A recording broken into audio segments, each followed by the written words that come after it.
Well, thank you guys for coming today to cover us and to do this event. I wanted to start, I'm going to be very brief because I just want to get to as many questions as I can. I can do English, I'll answer Spanish if you ask Spanish. And then I'll answer it in English after I answer it in Spanish. So any other languages, won't be able to do it. But those two, and then, look, when I took over Secretary of State, I'll refer you back to the hearings we had in the Senate in January about the role I hope to play. And I believe very strongly this president was elected. One of the reasons why he was elected, very specific things, but one of the reasons why President Trump was elected is sort of an understanding among the American people that our foreign policy was in need of a complete recalibration. A recalibration because the world had dramatically changed. Many of the institutions, policies, assumptions that our foreign policy was operating under were built upon a world that no longer existed. And it required us to re-examine that. One of the assumptions that I think we had lost during this period of time, and I don't mean to make this an academic lecture, but I wanted to give you some insight into the broader thinking, as I highlighted at that hearing less than a year, almost a year ago now, is one of the assumptions was the loss of the notion of the national interest in our foreign policy. At the core of foreign policy needs to be the national interest of the United States. Now, that doesn't mean that there aren't issues and things we care about in the world, but at its core, the core principle of the national interest, the core principle behind our foreign policy needs to be our national interest. So you have to, first of all, define what is the national interest, and then you have to apply it. We defined it as we are in favor of foreign policies that make America safer or stronger or more prosperous, hopefully all three, but at least one of those three. And then it requires you to prioritize. Even the richest, most powerful and influential country on earth has limited resources, has limited time. And it has to be able to dedicate those resources and time through a process of prioritization. That includes geographic prioritization. It also includes issue prioritization. And that's what we intend to do here. Then you have to have the mechanisms of foreign policy to deliver on it. In essence, you have to have a Department of State and a National Security Council and all the elements of U.S. foreign policy influence and power to deliver, to identify and then deliver on those priorities. And that's what we've attempted to do here, and I think we're well on our way to doing it. There's more work to be done. There's things we will improve upon. But generally speaking, it was the genesis behind the reorganization of the department, oftentimes applying reforms that secretaries of states of both parties, appointed by presidents of both parties, have long sought to do. And we're very proud of that going into effect and continuing to work forward. I think we generally avoided, massive disruptions to our operation, although any transition involves some disruption. But we're very happy with the way we empowered our regional bureaus, meaning our embassies and the folks at the desks here behind the regions have become more empowered and having influence over every element of our foreign policy, particularly how it's applied tactically. At the same time, one of the things we looked at is foreign aid. Foreign aid is not a separate activity of the United States government. It is an element and a tool of our foreign policy, and it should be used for the purpose of furthering the national interest. That doesn't mean we don't care about human rights. That doesn't mean we don't care about starvation. That doesn't mean we don't care about hunger. That doesn't mean we don't care about humanitarian need. What it does mean, however, is that even foreign aid, which is not charity, it is an act of the U.S. taxpayer. Now, American charities are free to give their money to whoever they want, as long as it's not a sanctioned entity. But the United States and the taxpayer money should be spent in furtherance of our foreign policy, should be spent in places and on things that further our foreign policy, and even that is not unlimited. We have a limited amount of money that we can dedicate to foreign aid and humanitarian assistance, and that has to be applied in a way that furthers our national interests, and that's what we have sought to do as well. And in that endeavor as well, we have empowered the regional bureaus and our embassies to play a dramatic role. In fact, they are not just the implementers of this. They, in many cases, are the ones that are suggesting and are leading the response. And so bringing the tools of foreign aid underneath the umbrella of our broader foreign policy has been an important and dramatic reform.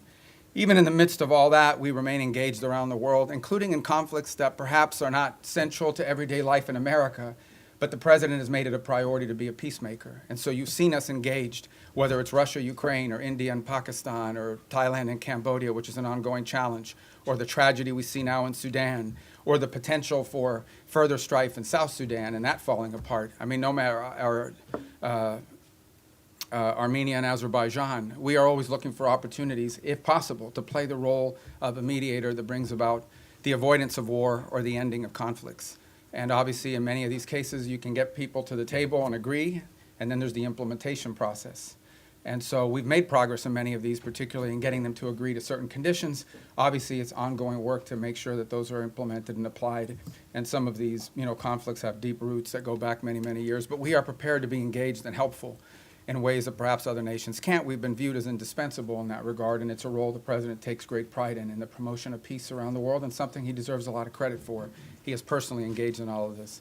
Obviously, the big one was the situation with Gaza, which again is ongoing. There is now a ceasefire. There's that war is no longer going on at the scale and scope and all the things that were going on before. But obviously there's more work to remain. We are still through the process of trying to implement phase 1 and lead to phase 2 and phase 3. That is a long-term project, some of which will extend beyond the 4 years of this administration, but I thought was a very important achievement as well. So we have a lot to be proud about. I know you probably have some specific questions, and we can get to those, but I wanted to let that, lay that out as the preface and predicate for everything we're going to do today. So I'm going to start. How do I start? I'm going to start from the back row forward, and then I'll just juggle in between. I'll be here pretty long, so we'll get to everybody. Don't get desperate. Don't get wild. All right, I'll start with this gentleman with the white hair in the back. Yes, sir.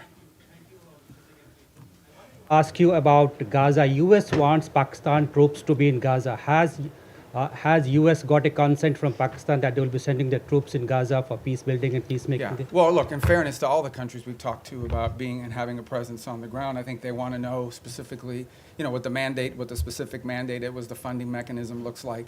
So we're very grateful to Pakistan for their offer to be a part of it, or at least their offer to consider being a part of it. I think we owe them a few more answers before we can ask anybody to firmly commit.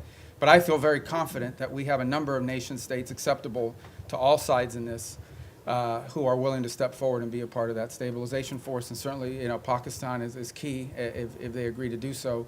But I think we owe them a few more answers before we get there. We're trying to make a lot of progress here with I think the next step here is announcing the Board of Peace, announcing the Palestinian Technocratic Group that will help provide daily governance. And then once that's in place, I think that will allow us to firm up the stabilization force, including how it's going to be paid for, what the rules of engagement are, what their role will be in demilitarization and so forth. Thank you. Next to you in the back. Mr. Secretary, thanks so much for doing this. I want to start with Russia-Ukraine. You mentioned that... Easy stuff, yeah. You mentioned your efforts. There are talks going on right now, starting today and this weekend in Miami. What are your expectations from those talks? And the president yesterday made it clear he expects Ukraine to basically step up before Russia walks away. If you wake up in Odessa, if you're Ukrainian this morning seeing Russians are bombing, your city, or if you turn on TV and listen to Putin, what he says, why would the Ukrainians, ignore what the Russians are saying publicly and believe in what they're hearing? Yeah, look, there's a reason why this war hasn't ended, and that is because there's complex factors at play. I know that sounds like a throwaway line, but it's true.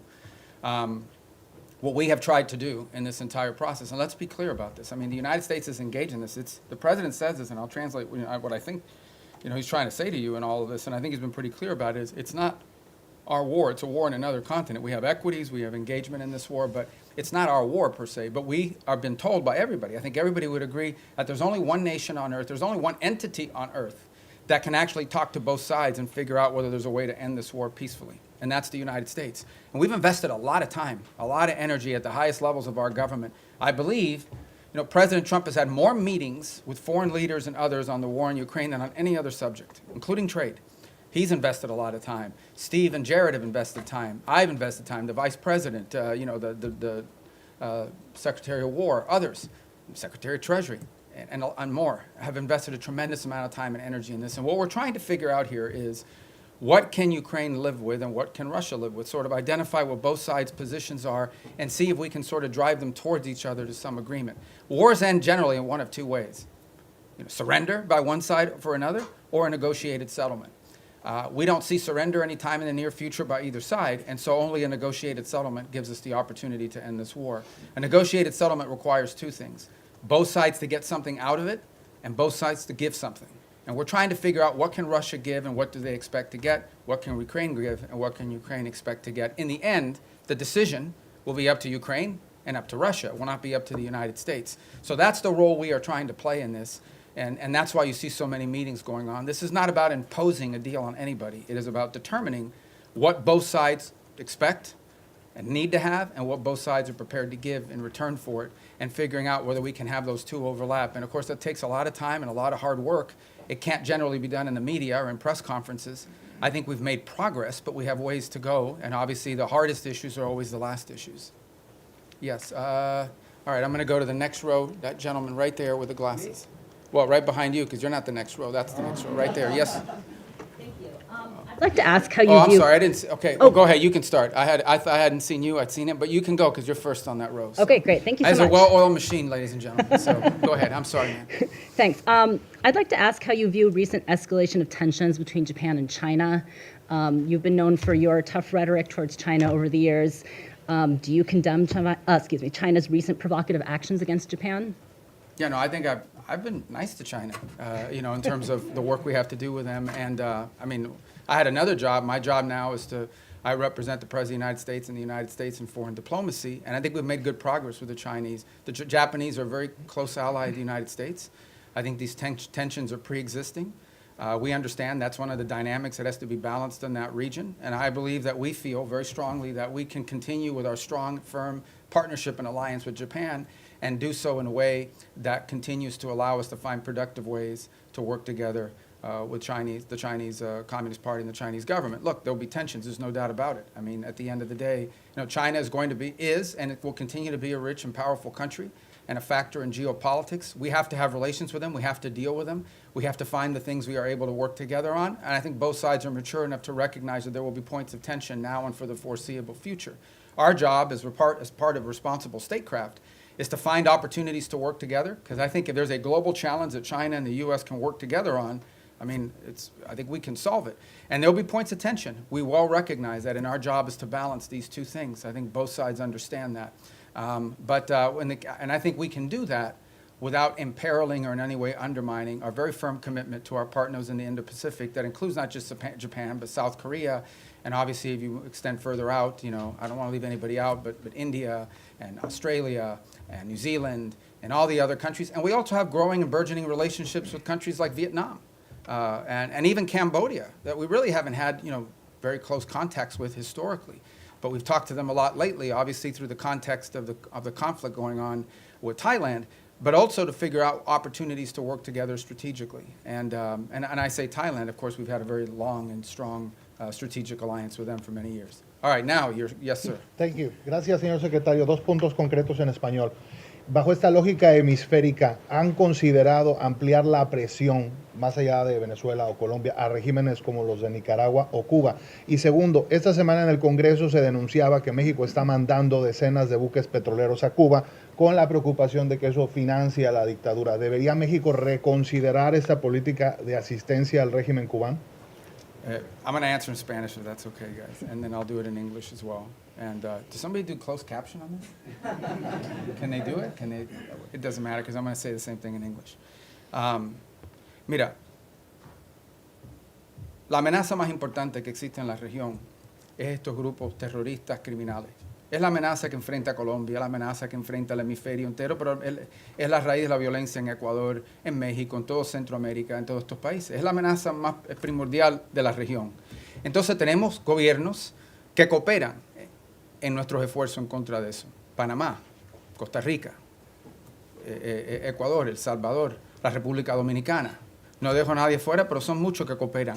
Tenemos y seguimos teniendo muy buenas relaciones con los equipos de seguridad de Colombia. Entiendo que el presidente de Colombia es una persona inusual, pero encima de eso tenemos, al nivel institucional, tenemos muy buenas relaciones y con México. El gobierno de México está haciendo más en este momento en el tema de seguridad que jamás en su historia. Queda mucho por hacer, pero tenemos cooperación.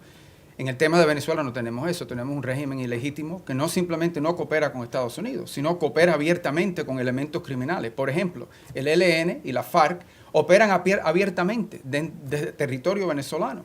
Entidades de narcotráfico operan abiertamente y con la cooperación del régimen de Maduro para mandar drogas como cocaína a Estados Unidos a través del Caribe, creando una situación muy grave de seguridad en muchísimos países, inclusive Trinidad, República Dominicana, etc. Así que Estados Unidos lo que simplemente está buscando es la seguridad del hemisferio, que incluye, por ejemplo, Haití también. y no hemos visto enfocado en eso. Obviamente los esfuerzos en contra de los barcos narcotraficantes saliendo de Venezuela han recibido mucha atención. Lo que no se habla lo suficiente, lo que estamos haciendo también en el mar Pacífico, donde hay esfuerzos andando también. La diferencia es que ahí tenemos la cooperación de gobiernos amigos. Lo que no se está hablando es lo que estamos haciendo junto con los mexicanos. Lo que no se está hablando es lo que estamos haciendo para crear una fuerza de estabilidad antipandilla dentro de Haití. Lo que no se está hablando es toda la cooperación que existen con todos estos gobiernos para llevar a cabo esta guerra en contra de estos elementos terroristas, criminales, que operan abiertamente dentro de nuestra región y que amenazan los estados de esta región. La buena noticia es que este nuevo año nos va a traer más gobiernos en el hemisferio que están dispuestos a cooperar en países como Bolivia, en Chile. Obviamente ya tenemos grandes amistades en lugares como Paraguay y Argentina. Y en fin, la reelección del presidente en Ecuador, la cooperación que existe en muchos países y esperemos poder ampliar esas relaciones con otros países también. Así que el esfuerzo se trata de eso y en eso estamos enfocados. Y obviamente tenemos que determinar cuáles son las fuentes de inseguridad en la región. Y esa fuente, la razón por la cual Venezuela ha recibido tanta atención, es porque Venezuela es un país que no simplemente, es un régimen ilegítimo, que no simplemente no coopera con nosotros, sino abiertamente coopera con elementos criminales y terroristas, incluyendo Hezbollah, Irán y otros. Y obviamente estos grupos narcos cooperan abiertamente desde ahí. You know, the question and it's a question many of you might have as well, is when it comes to the Western Hemisphere, the single most serious threat to the United States from the Western Hemisphere is from transnational terrorist criminal groups, primarily focused on narco trafficking, but they're in all sides businesses as well. So the good news is we have a lot of countries in the region that openly cooperate and work with us to confront these challenges. Mexico, their level of cooperation with us is the highest it's ever been in their history.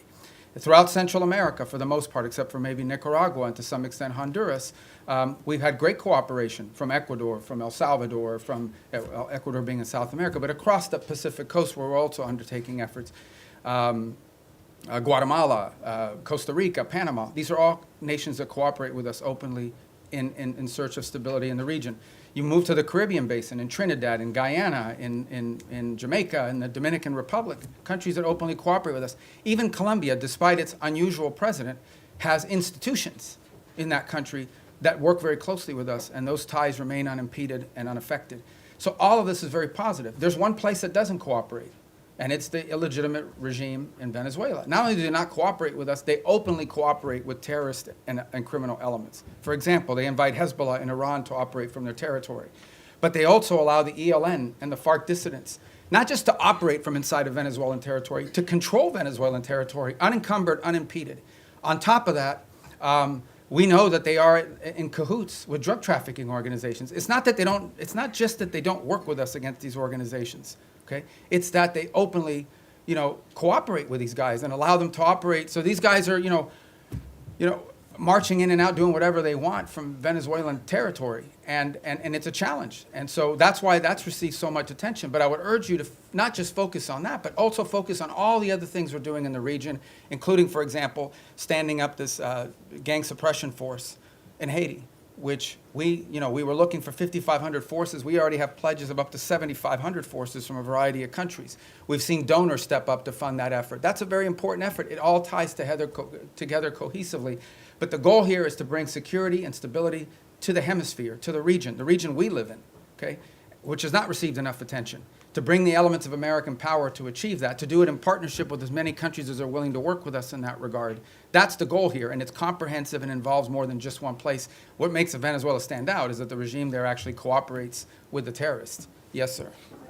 In that row right there. Yeah, right there in the middle. On the hemisphere, the White House recently put out the national security strategy, essentially reorienting towards the Western Hemisphere.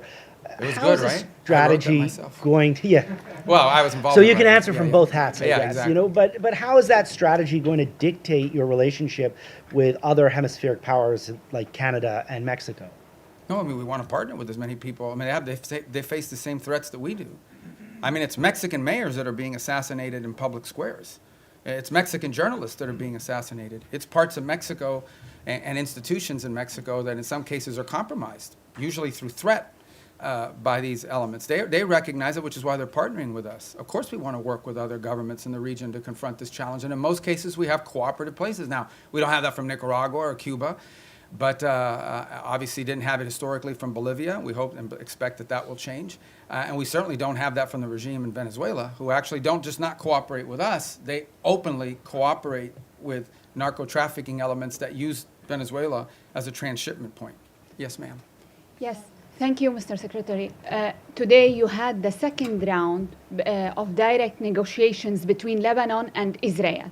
Do you foresee a potential deal between these two countries without another round of war? And the second question, if I may, on Sudan. We know, Mr. Secretary, it's a civil war, but also there's a regional factor here. Where the U.S. A regional what, I'm sorry? Factor Okay, in this yes. war. Where the U.S. stands here, and what's a red line for you? Is a divided Sudan is a red line for the U.S.? Yeah, let's separate the two because they're both easy questions, right? So the first one is we're hopeful. Look, at the end of the day, the goal everybody shares is a strong Lebanese government that controls the country, and Hezbollah is disarmed. They're no longer an armed element that can threaten Israel's security. That's the goal here. And we have tried to, in a cooperative way, to do everything we can to empower the Lebanese government to have the ability to do that. And so I hope that's what these talks are aimed towards, and we'll be supportive in every way we can to achieve that outcome.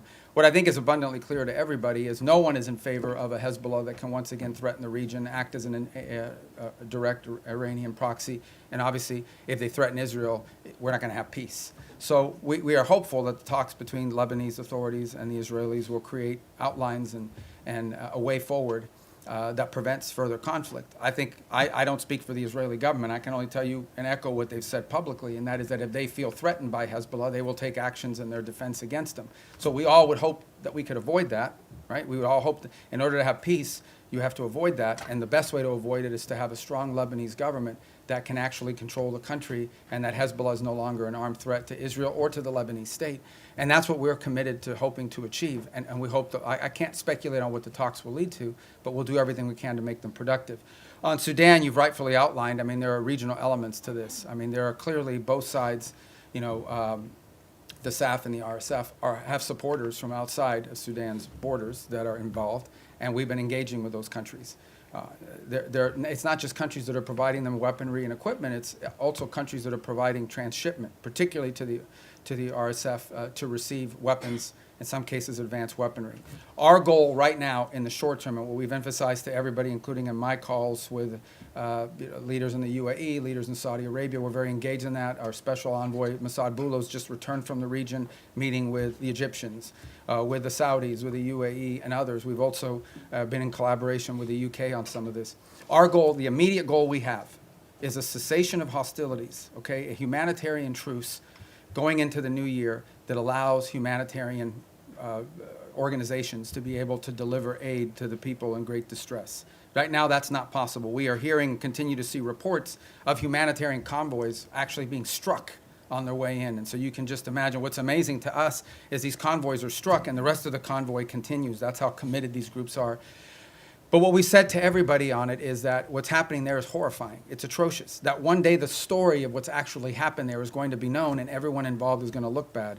And we have played the role we have played is a convening role in bringing the parties to the table. So I think we will know more very soon about whether this is possible. One of the challenges and frustrations in Sudan has been that one side or the other will commit to certain things, and then they won't live up to those commitments. They'll agree to anything and implement nothing. And oftentimes what happens is when one side feels like they're making advances in the battlefield, they don't necessarily see the need to concede at that point because they believe they're on the verge of achieving some success on the ground and a truce would set them back. But what we've emphasized is none of these groups can operate without the support they're receiving externally. So we have been engaging with the countries involved from the outside to ensure that they are at the table and that they are pushing for the same outcome that we want, which is phase one, a humanitarian truce that at a minimum allows us to deal with the humanitarian calamity that occurs there. And obviously we hope that while that truce is ongoing, we can focus on the other elements that led to this conflict and help to resolve some of those. But our number one priority we're focused on, 99% of our focus is this humanitarian truce and achieving that as soon as possible. And we think that the new year and the upcoming holidays are a great opportunity for both sides to agree to that. And we're really pushing very hard on that regard. Yes, sir. Right there, because I missed Secretario you. Rubio, en español, Sí. si me permite. El presidente Trump ha llamado al presidente Gustavo Petro drug leader y ha usado, digamos, términos Bueno, él fuertes también ha y- dicho cosas a nosotros. Totalmente, Ok, pero totalmente. Claro, ok. Secretario Rubio, ¿hay alguna prueba o por qué esta administración llama a Gustavo Petro? Quisiera saber el por qué esta administración llama a Gustavo Petro un líder del narcotráfico. Y por último, secretario, si usted considera eventualmente ante la invitación que hace Gustavo Petro ahora al presidente Trump o a usted ir a Colombia y conversar con Gustavo Petro. No, nosotros Gracias. conversamos con cualquiera. Desafortunadamente es una persona que no es muy estable en su pronunciamiento, pero no vamos a permitir que la actuación de un presidente, que al fin su término termina pronto, vaya a dañar la relación que existe entre Estados Unidos y Colombia, una relación muy cerca, una relación que se ha establecido a través de los últimos 50 años, una relación importante comercial, diplomática, militar, de seguridad, uno de los grandes socios y aliados que tenemos en la región. Y lo que queremos, no vamos a permitir que cualquier tipo de problema que existan con un individuo vaya a hacerle daño a esta relación tan importante. Esperemos que en el futuro exista la oportunidad de tener más cooperación a los niveles más altos del gobierno colombiano, pero no vamos tampoco a dañar, o no queremos dañar, a todas las relaciones que tenemos y los enlaces que tenemos, incluso con individuos en el cuerpo legislativo y también con oficiales electos al nivel local. Muchísimos alcaldes y de diferentes lugares dentro de Colombia que también tienen muy buena relación con Estados Unidos y la amplia y estrecha relación que existe entre nuestros pueblos también. The question is again by Colombia. I said, look, we're not going to let sort of the pronouncements of an unstable individual over there to impact. We don't want to let it impact our broader relationship with Colombia. It's an important relationship, an important alliance. It extends through commercial, people to people, cultural, obviously security and stability, all of these things. And our job is to try to the extent possible, maintain those strong ties between Colombia and the United States and not allow them to be imperiled by the pronouncements of one person. We would hope to see a day soon in which we have better relations with the leader of that country, but we're not going to let the fact that doesn't exist now, we're going to do everything possible to not let that impact the relationships we have with the people of Colombia, with the nation, with their economy, with their security forces, which are very important. This is a very important alliance, a very important strategic partnership, which we've built up through a lot of hard work over decades. And we're not going to let that fall apart because of one person. If that changes and he changes, that would be great. And obviously, in May, there'll be a new president there and there'll be elections and we'll work hopefully more cooperatively with whoever replaces the current president, but that's up to the people of Colombia. Did I not get your question? Go ahead. Thank you. Returning to Gaza, what is the U.S. understanding of what Hamas is willing to concede on disarmament? Reports suggest that Hamas might hand over its heavy weapons but retain its smaller arms. Is the U.S. prepared to accept partial disarmament as sufficient? Yeah, I'm not going to get phase into two? the details of those types of negotiations. Let me just couch it to you this way. Everyone wants peace. No one wants a return to a war. If Hamas is ever in a position in the future that they can threaten or attack Israel, you're not going to have peace. Okay? You're not going to convince anyone to invest money in Gaza if they believe another war is going to happen in 2 to 3 years. So I would just ask everyone to focus on what are the kind of weaponries and capabilities that Hamas would need in order to threaten or attack Israel as a baseline for what disarmament needs to look like. Because you're not going to have peace. If 2 years from now Hamas is launching rockets or killing Israelis or carrying out, God forbid, another 7th of October type terrorist attack and so forth, you're not going to have peace. So who's going to invest in a peace? Who's going to invest in rebuilding a place that's going to get destroyed again in a future war? So that's why disarmament is so critical. Now, what that entails, we're going to leave that to the technical teams to work on. It would have to be something, obviously, that they're willing to agree to, that our partners can push them and pressure them to agree to. It also has to be something that Israel agrees to. In order for that to work, both sides have to agree on it, and we need the space to do it. But that's the way to think about it, okay? You cannot have a Hamas that can threaten Israel in the future. If they can, you won't have peace. So that's the goal. All right. Who's left in that row? Right there with the mustache. Or the Does the U.S. have the goal of removing Maduro from power? Do you expect any regime change this 2026? I would appreciate if you could answer both in English and in Spanish. in Spanish. Yeah. It sounds so much better in Spanish when I Yeah. answer that question. No, but for my So colleagues, I'll yeah. start in English. Look, our goal is regional stability and security and the national interest of the United States. The national interest of the United States, specifically when it comes to Venezuela, is as follows. We have a regime that's illegitimate, that cooperates with Iran, that cooperates with Hezbollah, that cooperates with narco-trafficking and narco-terrorist organizations, inclusive, not just protecting their shipments and allowing them to operate with impunity, but also allows some of them to control territory, the ELN and the FARC-D. Okay? The ELN and the FARC dissidents operate openly. They have like open camps that they control territory inside of Venezuela. That is our national interest, and that is what this is focused on. And that's what the president's been focused on. And that's what we're conducting. And that's what we have been focused on the entire time, because that is the threat to the national interest of the United States. Now, do we consider Maduro legitimate? No. And by the way, guys, when I say these things about Maduro and his role in narco-trafficking, it's not, I hear his reports, Marco Rubio says it, it's not me. A grand jury in New York, in the Southern District of New York, okay, a grand jury in the Southern District of New York was presented evidence and came back with an indictment, not just against Maduro, by the way, but against a bunch of people in his government for narco-trafficking. A bunch. He had, his nephews or the nephews of his wife indicted, convicted in the United States for narco-trafficking. Like, this was, until President Trump started doing something about these narco-trafficking links, nobody disputed that Maduro and his regime was in cahoots with narco-traffickers. Not to mention the fact that they unleashed Tren-de-Aragua gangs on the United States. They've unleashed, a mass migration event, perhaps the largest in history. 8 million people have left Venezuela since 2014. So also destabilizing all the countries in the region who've had to assume people that are fleeing this illegitimate regime. So, but nobody disputed the drug links. So that's what the president's been focused on, and that's the problem. And that's the problem in Venezuela. En el caso de Venezuela es muy simple. Es un régimen ilegítimo que coopera abiertamente con Irán, con Hezbollah y con grupos narcotraficantes. Incluso la ELN y la FARC que operan abiertamente dentro del territorio venezolano encima de los demás.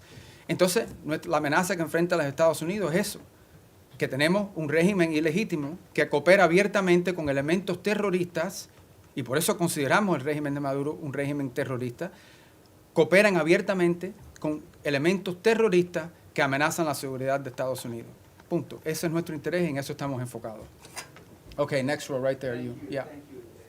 With all due respect for my colleagues, I'm going to ask this one in Spanish. Okay. Señor secretario, usted acaba de decir que no espera o que no es la intención de Estados Unidos que las diferencias con el presidente Gustavo Petro generen afectaciones para la relación con Colombia. Pero la verdad es que sí las han generado. Colombia fue desertificada, el presidente Donald Trump ordenó suspensión de recursos de cooperación para nuestro país y ya se están viendo consecuencias en materia de seguridad en Colombia. Nada más anoche asesinaron a 6 soldados colombianos, el ELN, con un atentado terrorista. Y la gran pregunta en Colombia hoy es ¿qué va a pasar el próximo año si Colombia elige un presidente de izquierda? Si las relaciones de Estados Unidos, las buenas relaciones con Colombia y el respaldo de Estados Unidos va a depender de que el pueblo colombiano elija un presidente que sea visto con buenos ojos por parte de esta administración. No, pero que esto no se trata de izquierda ni derecha. Esto se trata de una persona que simplemente no coopera con nosotros en estos esfuerzos. De eso se trata. Al final del día, el pueblo colombiano va a escoger el próximo presidente. Es una democracia, tienen elecciones, esperemos que se cumplan todos los requisitos. Tienen una larga historia de cumplir los requisitos democráticos. Aquí no estamos diciendo que Petro no fue electo democráticamente, aquí nadie dice que no fue así. Pero en fin, esto no se trata de izquierda ni derecha, se trata de tener en poder un presidente que coopera con nosotros. Obviamente, sin duda, la postura que era tomada en contra de Estados Unidos ha afectado a nuestra relación, no hay duda de eso ninguna. Estamos tratando de limitar eso lo más posible, pero también tenemos intereses que tenemos que proteger. Y tampoco vamos a pretender, cuando tienes un presidente diciéndole a los elementos de seguridad que no cooperen con Estados Unidos, eso no lo podemos ignorar.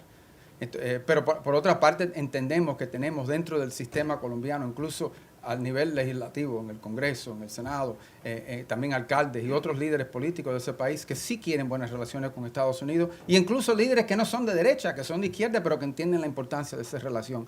Pero esto no se trata de ni izquierda ni derecha, se trata que si va a cooperar con Estados Unidos o no. Tenemos una larga historial de cooperar con Colombia, que fue un ejemplo y un modelo para la región, y ahora tenemos algo un poco menos, que es lamentable.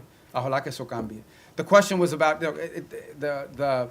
whether the U.S. relations to Colombia is dependent on whether they elect a leader that's center-right or center-left. It has nothing to do with left or right. It has to do very simply with whether or not we have a leader there that we can work with. The U.S.-Colombian relationship, especially our security relationship, but also our economic one with a free trade agreement, is a model. It was a model for the region. We tried to replicate that Everybody would use Plan Colombia as an example of what you need to do in these other places.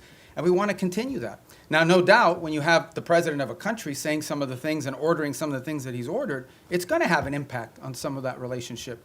Our job is to try to preserve and protect as much of that relationship as possible, but it will be impacted.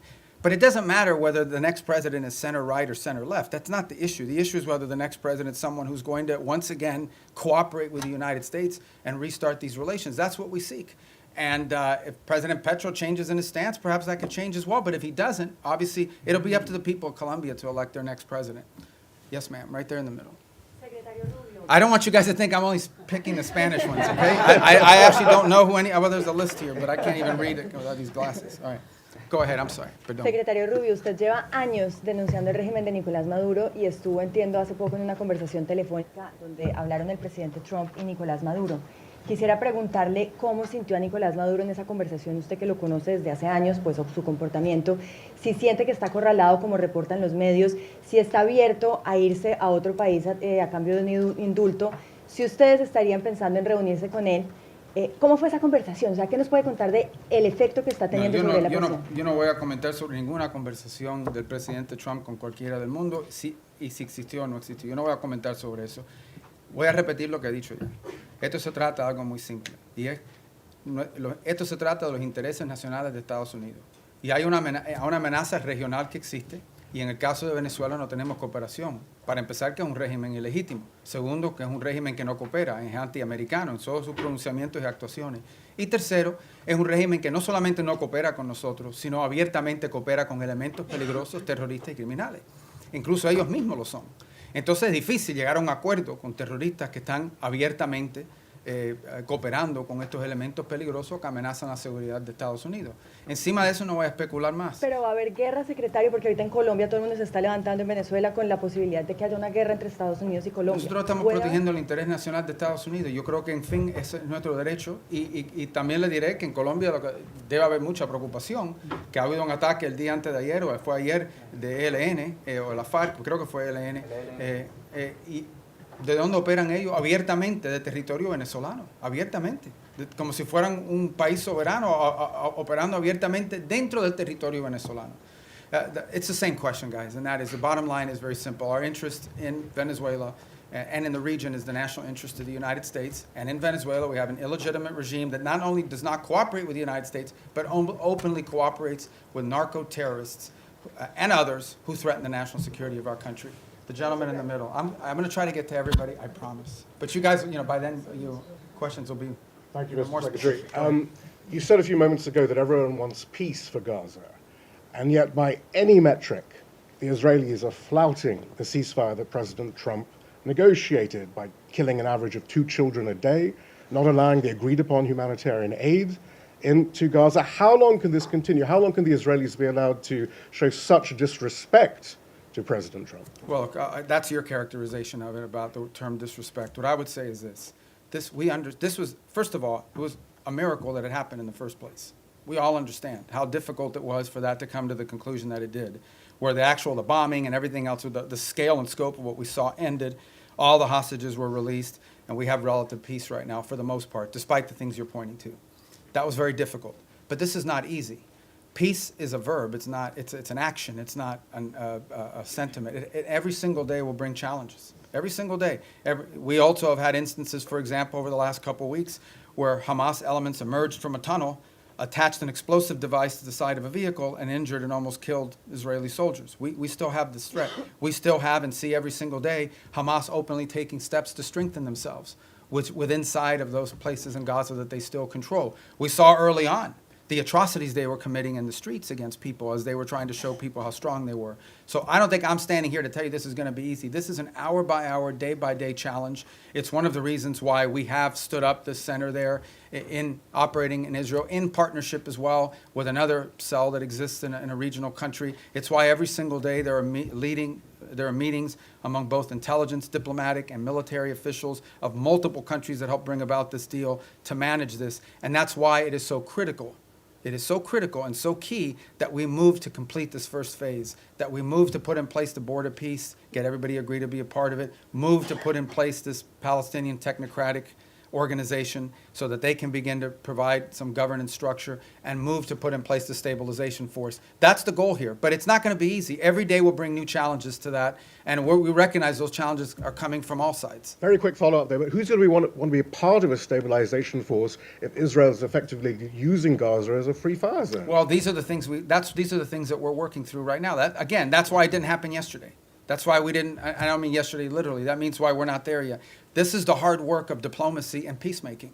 Peacemaking isn't just signing a piece of paper, it's actually complying with it. And compliance oftentimes requires, in many cases, in most cases, requires daily, constant follow-up and nurturing. So that is why we are in such a hurry, and I say as a priority, to get to this point where we have the stabilization force in place, overseen by the Board of Peace, and ultimately a Palestinian technocratic entity that can increase in its capability to provide governance. The stronger they are, the weaker Hamas will be in terms of threatening Israel, and I think the more security Israel should feel and the less need for some of these things to happen. But no one's claiming this is going to be easy. We have to work on this every single day. We have people in this building and deployed abroad. This is all they do. 24 hours a day, day after day, elements of the State Department, the Department of War, and all other agencies, including Jared and Steve, and even myself, who talk or do something about. There isn't a day in the last, since this was signed 2 months ago, that I haven't had to do something with regards to making progress on the phases of this ceasefire. Yes, ma'am. Right next. Thank you, Mr. Secretary. I'm sorry. I'm going to get to you guys. I'm coming. See, I'm going down the rows like this. Thank you. So right behind you, 'cause I'm still in that row. Thank you, Mr. Secretary, and thank you for having the Has briefing. anyone ever done this where they go like all the rows? No. You're going to look so good to your editors. No? All right, go ahead. Caroline Lumetta with World News Group. Several faith-based organizations have been calling on the administration to reopen the U.S. refugee admissions program, particularly for religious minorities facing persecution. That includes Afghanistan, Syria, Iran. Is it going to be a goal in 2026 to expand that program again beyond South Afrikaners? Yeah, so here's the problem, okay? In the last 4 years, we had a flood of people enter this country through a variety of means. So that's what we confronted. We have to stop that, and we did. We've been successful. You see the border secured, the number of illegal entries has completely collapsed. And now we're facing a second challenge, and that is we've admitted a lot of people into the United States. And perhaps the overwhelming majority of them are not bad people and so forth. This is all true.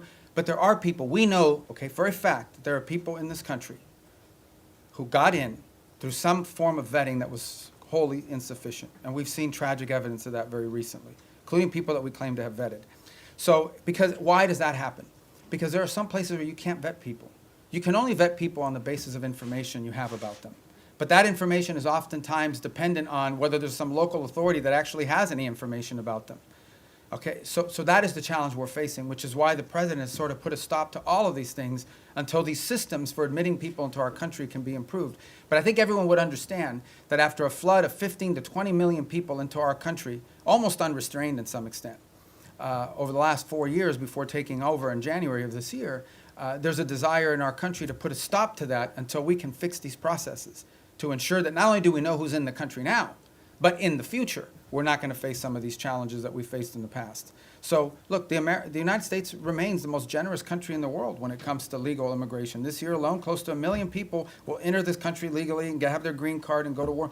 But we do have a right, like every sovereign country does, to know who you are, why you're coming, what you've done in the past, and what we think you might or might not do in the future. We have a right. We have a right to make sure that you're not going to come to this country and pose a burden on our social safety network. All of these things are rights of sovereign countries. A bunch of sovereign countries in the world do it.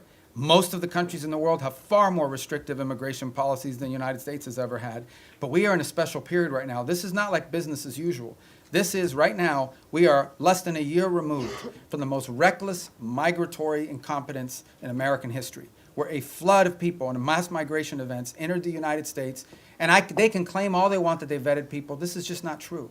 Some of them were cursory vetting, and in some cases, you couldn't vet them because the countries or places they came from had no documents upon which they could be vetted on. So that program will be studied, and it will not be restarted at the scale and scope it was until we are comfortable that it is one that we know everyone who's coming in and who they are and whether they meet the criteria for admission to the United States. Do you Yes, have ma'am. any sort of Thank you timeline so for much, that? Mr. Secretary. A follow-up on the conversation between President Trump and Maduro, because the day after the conversation, the president said he was going to be meeting that gentleman very soon. Is this still being considered? Is the president still considering that? Is still a chance for diplomacy on Venezuela? And also, any role that you see Brazil could play? Because just a few weeks ago, President Lula spoke with President Trump and Nicolas Maduro, and he offered to help to mediate the conversation. Yeah, I'm not going And, to comment on any, as I said, I'm not going to comment on the president's talks. I will just point you to the fact that the thing about this president that I think you've seen is he's willing to talk to anybody. He's willing, he doesn't view talks as a concession. But I don't have any update to you on what comes next in that regard. I have no reason to express skepticism or optimism about it. I'm just not going to comment on what the president has available to him as options across the range of options that include diplomatic options. And how about the conversation with Lula? I mean, I think he said to us what he has said publicly, and that he has a willing to play a positive role in that regard. You know, the president's had 2 phone conversations and 1 meeting with President Lula. I think we've made progress on some things, including on trade. We have more work to be done. The 2 presidents got along. We felt that was important in terms of those conversations. I've talked to Mauro, their foreign minister, on it, including this earlier this week. And we have a lot of issues in common with Brazil that we'd like to work together on, and strong links. Being from Florida, as an example, I know how important Brazil has been to us as a partner. We've had some disagreements on a couple things over the years as well. But I feel like that relationship is on a positive trajectory, but as far as its role in Venezuela, I don't have anything to provide you on that today of any specificity. Just a Yes, quick sir. follow-up on Thank the you. tariffs, political tariffs No, on I got to Brazil. get to him. Okay. Thank you, Mr. Secretary, and thank you very much for doing this. On phase 2 in Gaza, when is the soonest that we could see that being implemented? And then separately, you said at the top that you want the US to play the role of mediator that brings about the avoidance of war and ending conflicts. How do you square that position with a possible military intervention in Venezuela? Thank you. Well, first of all, a couple things. Wanting to pursue peace and secure peace does not necessarily come at the expense of your national interest. We reserve the right and retain the option of defending our national interest. Now, in the case, again, we're going to talk about Venezuela. Let's be clear.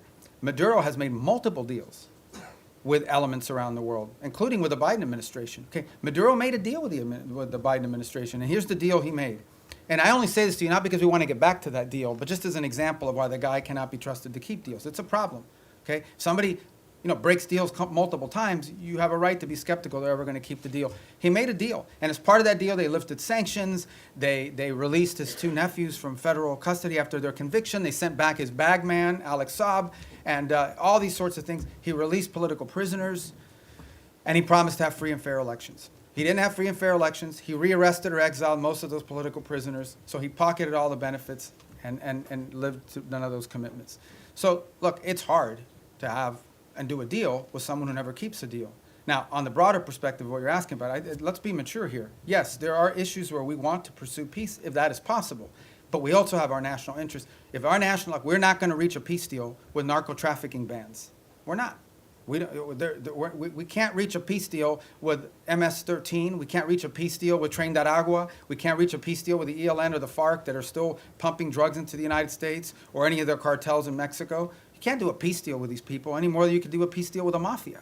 So I think it's important to understand that's different between warring factions and nation states around the world where we feel like maybe we could act as a bridge to bringing about the differences. But when you're talking about things that directly implicate the national interest of the United States, and no one can argue that transnational criminality and terrorism in our hemisphere is not a threat to the national interest of the United States, we reserve the right and have the right to utilize every element of national power to defend the national interest of the United States. And no one can dispute that. And every country in the world reserves the same option. We just simply have more power than some of them do. And phase 2 Gaza? Oh, phase 2 Gaza, yeah. I mean, we got to complete phase 1 to get to phase 2. That's why we're working every day to get there. Look, guys, if this stuff was easy, it would have been done already a long time ago. This is a complex situation. No one would dispute it, but it's important.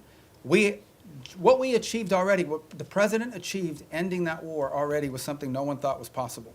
Everyone thought that the last episode was going to be an Israeli incursion into Gaza City that would lead to massive loss of life and the hostages would never be reunited with their families. And today, as we speak, all the hostages that were living are back, all but I believe one of the bodies has been returned. No one would have believed that 6 months ago. So that in and of itself, but that is not the end of the story. We want to continue on this. But what we're talking about is dealing with something that no one has been able to solve in 30 or 40 years. No one. And it's going to take some time.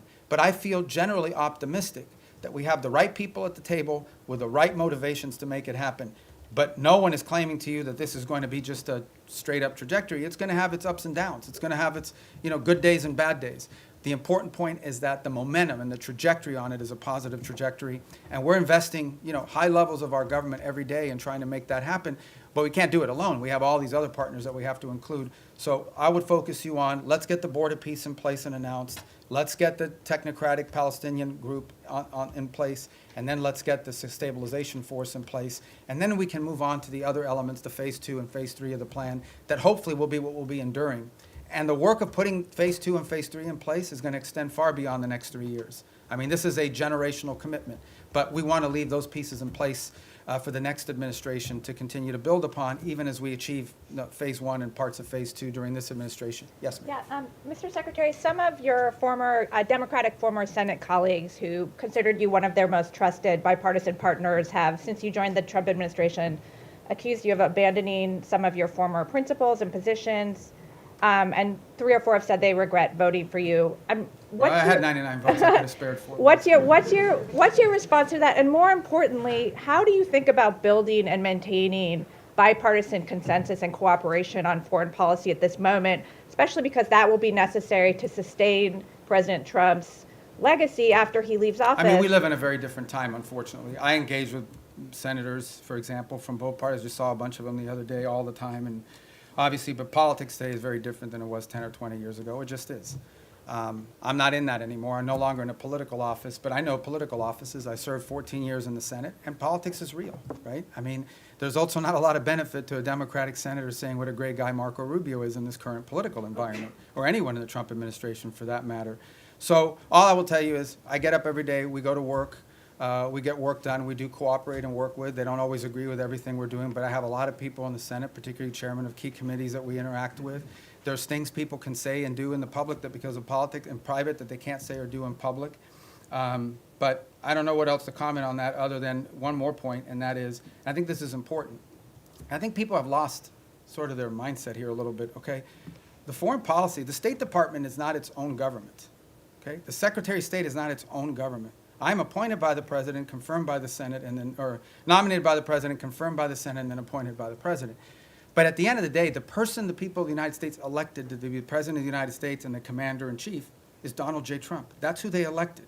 And my job, and the job of the people in our administration, is to implement the President's foreign policy. We provide advice, we provide counsel, but ultimately our job is to take what the President wants to do, take his vision, and implement it.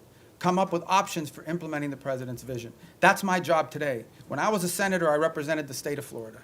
Today, I am the Secretary of State for Donald J. Trump, the President of the United States, and my job is to implement the President's foreign policy, provide advice, provide counsel, provide ideas, provide for opportunities and ways in which his foreign policy can be implemented. But in the end, our job is to implement that. And why people think that somehow foreign policy can be divorced from our republic? That's not the way our Constitution works. The Constitution does not say you elect the President of the United States and then you put in place a State Department to undermine the President if the person who's the Secretary of State doesn't agree with him. That's ridiculous. That's stupid, really. And I don't know why anybody would think that. So that's the job I have, and that's the job I'm proud to do. I think we've made a lot of progress. We have a lot more work to do. All right, on our row right there from Italy, right? I know you from the... Yes. Do you cover us now, or are you on Capitol Hill still? No. Everything. Both. So you're like a Hill one-man and bureau for the whole well thing. as All right. here. You're like me. You have 2 jobs. Good. Yeah. All right. Thank you, Mr. Secretary. So the United States, on one hand, are mediating with Russia to end the war in Ukraine. But on the other hand, the Russian foreign minister yesterday or the day before said it would be a fatal mistake from the U.S.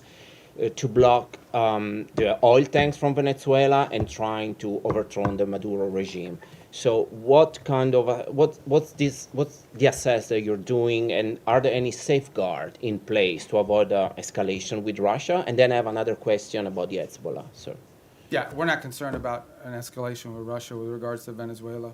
I mean, we've always expected them to provide rhetorical support for the Maduro regime. I think they have their hands full in Ukraine. And if he's watching, Sergei, Merry Christmas. And but at the end of the day, I expected them to say what they were going to say. The rhetorical support, we understand what that's at. It's not a factor in how we consider this whole thing. And then, if I may, about the Hezbollah, I know you already answered, but I wanted to ask you if the US administration is considering a broader military support involving also potential Arab partners, not only in providing weapons, but also going into the field to disarm the Hezbollah if the diplomatic talks will fail. Well, I've not heard anyone sort of suggest that at the level of detail that you've talked about. I think regionally, for example, if you talk to the Syrian authorities, they're very concerned about Hezbollah.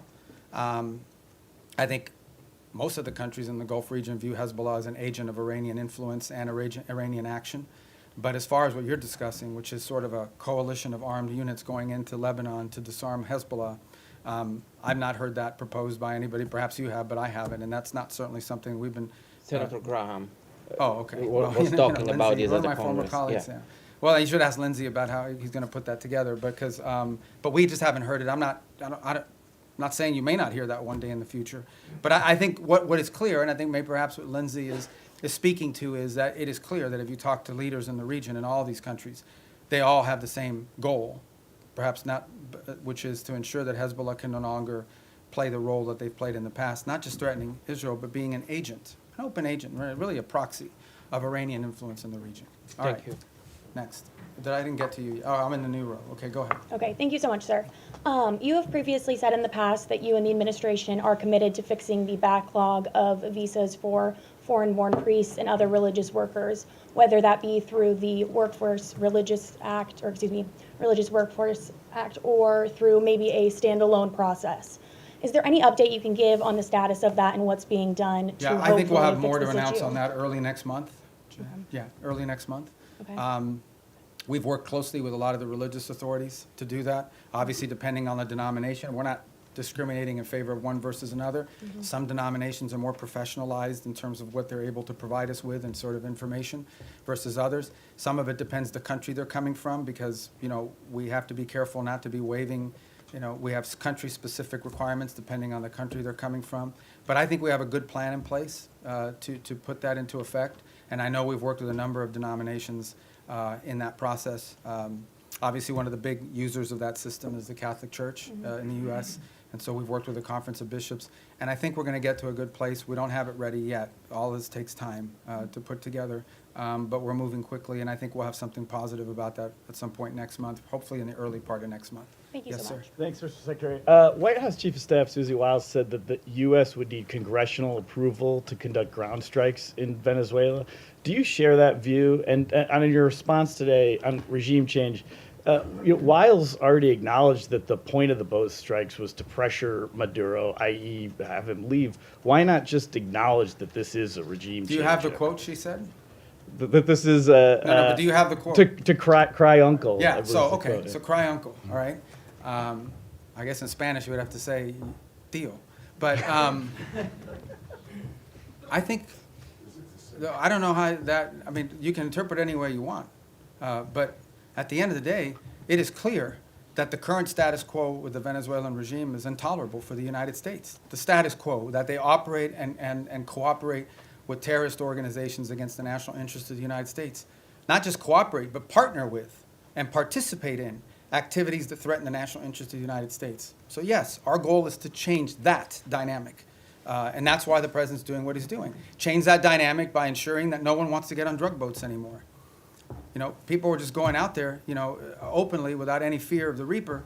And now I think people understand, it's not a good idea. By the way, we haven't had a strike in the Caribbean Basin in almost 5 weeks. Do you know why? It's not because we stopped looking. It's because no one wants to get on a boat anymore and do that. So it's been effective at cutting that down. Now there's been strikes in the Pacific. So the bottom line is that, sure, our goal is to, what's the point of doing something and that's something, but the change, people want to focus on regime this and this and that. The goal here is very simple. The national interest of the United States. The President of the United States was elected to protect the American people, to protect America. That's what he was elected to do. It's one of his fundamental promises that Donald J. Trump made when he was elected President of the United States is, I am going to protect this country. Protect us from what? From the threat of terrorism, from threats to our economy, and from threats these drug organizations and these terrorist organizations pose against the United States. And if you are an ally, a friend, a partner, or cooperate or participate in activities that threaten the United States, you're going to have a problem with President Trump. I think the only shocking thing here is that a lot of people say that. People run all the time for office. I'm going to take on the cartels. I'm going to do this. He's actually doing it. He's not doing anything he didn't say he was not going to do during this campaign. He said he was going to go after the cartels. And now he's going after the cartels, and everybody's shocked. Don't be shocked. This is a man who was elected president because he says and then he does. He doesn't just say and then forget about it. In congressional approval on land strikes, do you think that the United States does need to go to Congress in order to conduct land strikes in Venezuela? Well, look, I'm not going to speculate about things that haven't happened and may never happen. I'm not going to speculate on that. All I'm going to tell you is that two things. And I remind Congress all the time. By the way, I was very consistent on this position because it was my position when I was in the Senate.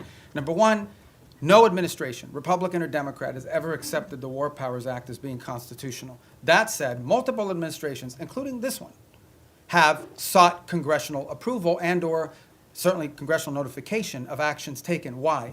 Because American action is always strongest when it has the buy-in and the participation of a broad set of actors. Now, given our current political climate, that's not always easy because we do have people today in politics that are against everything that President Trump is for. It doesn't matter what it is. It doesn't matter if they themselves had the same position. If it's President Trump's idea, they're against it reflexively. Okay? That's the nature of the current climate in our politics. But I can tell you that to this point, nothing has happened that requires us to notify Congress or get congressional approval or cross the threshold into war. We have very strong legal opinions. We have now briefed Capitol Hill 23 times, 23 briefings, bipartisan briefings on Capitol Hill. I have personally participated in 6 of those 23 at the highest levels of the committee, but then the full House and then the full Senate, which, by the way, are always interesting. Now, okay, get it. I've been there before, okay? So I was part of this thing in the past as well. But you do this briefing, you answer all their questions, and then they go out and tell people, we heard nothing, we saw nothing, that we were pleased with. They already had their answer before they went in, but we do them anyways. And we continue to do them. Not to mention the individual calls I've had with leaders in Congress, and I'm not going to disclose what those are. So everybody over there knows what we're doing, they know why we're doing it, and we've kept Congress fully apprised, and we'll continue to do so. Yes? Thank you, Mr. Secretary. The settlers' violence is rampant in the West Bank. The what is, I'm sorry? The settlers, yes, the Israeli okay, settlers' violence in the West Bank is being escalating, is increasing. Also, Israel is building around 20 settlements unit. Doesn't this undermine your own effort in the peace process? And also, if I may, on Gaza, the humanitarian situation is dire. The babies have been frozen to death because of the weather. Tents have been flooded. Is this anything that the United States can do to alleviate the suffering of the civilians in Gaza? Yeah. In the case of the West Bank, we have, and you've seen our embassy even has put out statements and comments about specific incidents there that we're concerned about, that we do think, create a point of strong friction in the broader effort. And our own embassy, and Ambassador Huckabee has spoken to this as recently as a couple weeks ago, very firmly, I believe. And so we'll continue to communicate that as we have and make our opinion known in regards to its impact on the broader challenges. In the case of humanitarian, absolutely. I mean, this is the reason why that group is set up there every single day. We've been successful at opening new corridors. We want to continue to see that increase. We want to continue to see the flow of aid increase into those parts of Gaza that are still under Hamas control. But it also goes back, not to sound like a broken record, to why it is so critical to have the border peace put in place and the Palestinian technocratic group put in place. Because that allows us now, when you have this technocratic Palestinian group in place, and a stabilization force to provide security, it now allows us to have someone we can work with to turn over the humanitarian aid to and have them be the ones that help distribute it along with these international partners. That's what the point we're trying to get to, that we can get to a point where that is, and part of the thing with humanitarian aid is also security. Someone has to provide security for these convoys as they go in, because oftentimes they have been attacked, they've been looted, they've been so forth. We don't have a force that can do that right now unless the Israelis are going to go in, and that would violate the ceasefire. But if we have a stabilization force on the ground, they could provide security. And then the technical side of it, the logistical side of it, along with the international partners, is what the Palestinian Technocratic Organization can do. That is why we are in such a hurry to finalize that phase of this deal so that the aid can flow. And not just aid, then we can move from aid to reconstruction, which is the goal everybody has. You want to reach a point in which you're not providing aid because Gaza has an economy, and it's not an economy controlled by Hamas. But we can't get to that stage until we can secure the place. And that's why we're in such a hurry to finalize that phase of the deal. Yes, sir. Vladimir Putin today had I thought you were introducing yourself. No, Vladimir. I'm Vladimir definitely Putin. not. Definitely not. Vladimir Putin. What are you doing here? Go ahead, Nick I'm Schiffer, sorry. PBS NewsHour. Vladimir Putin had his own end-of-year press Today? conference today. Oh, he's trying to step on my message. Yeah. His went, I think, 4 hours. So we got, well, we don't got at worry least about 3 that, hours. guys. And he said he was willing to end the war in I Ukraine. bet you he didn't do it in Spanish. He did not. All right. Go ahead. I'm sorry. No, it's all right. He said he was willing to end the war in Ukraine based on principles he had outlined last summer, and that included a complete Ukrainian withdrawal from 4 regions, most of which are not occupied by Russia, recognition of occupied Russian territory in Ukraine, and the complete lifting of sanctions. That goes beyond some of the recent conversations you've been having. So do you think Putin is serious about peace, and is the U.S. willing to recognize occupied Russian territory in Ukraine? Look, I think ultimately there is what people say, and I'm not claiming that that's not his position. I'm just saying there's what people say and then what people do. In the end, we're not going to base our approach to finding peace here on the basis simply of what people are saying. We're going to base it on what people are willing to agree to, what countries are willing to agree to. Our role is very simple. We try to understand what the Russian position, how much can they give and what do they have to have. We understand the Ukrainian position, and we try to find whether those two things can overlap.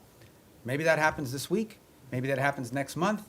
Maybe that's not ready for a few months. That's not up to us. That's up to the two sides. In the end, it's up to them to make a deal. We can't force Ukraine to make a deal. We can't force Russia to make a deal. They have to want to make a deal. The role we're trying to play is a role of figuring out whether there's any overlap here that they can agree to. And that's what we've invested a lot of time and energy and continue to do so. That may not be possible. I hope it is. I hope it can get done this month before the end of the year. I want it to end as soon as possible. I know the president is deeply committed to helping it end. I know this, though, we're the only ones that can do it.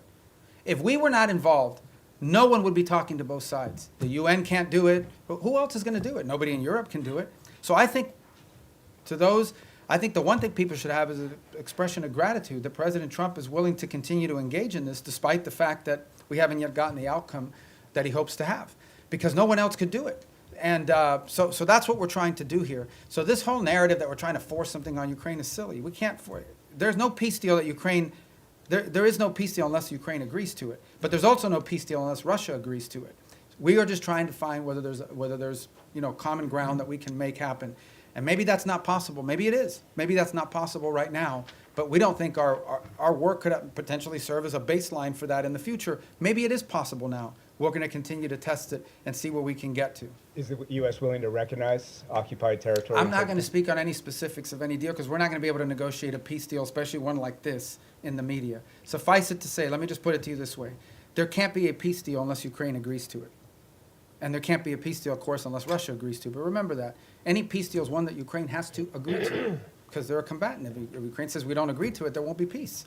So our job is not to force anything on anyone. It is to try to figure out if we can nudge both sides to a common place. And guys, in a conflict like this, in a war like this, that's not easy. It takes a lot of time. We're going to have some patience with it, unfortunately. It's already gone longer. But understand why the president cares about this, okay? Because let's be honest here, and I'm not trying to diminish this, okay? Because it's an interesting position to be in. The United States we don't provide weapons to Russia. We only provide weapons to Ukraine. The United States doesn't sanction Ukraine. It's only sanctioned Russia. And yet we are still the only country in the world that can talk to both sides. So let's be clear about the role we've played in this so far. I mean, we're the only ones that can. So I don't mean to be dismissive of why this matters or it's important, because this is going on in another continent. We've got issues in our own hemisphere we need to be dealing with.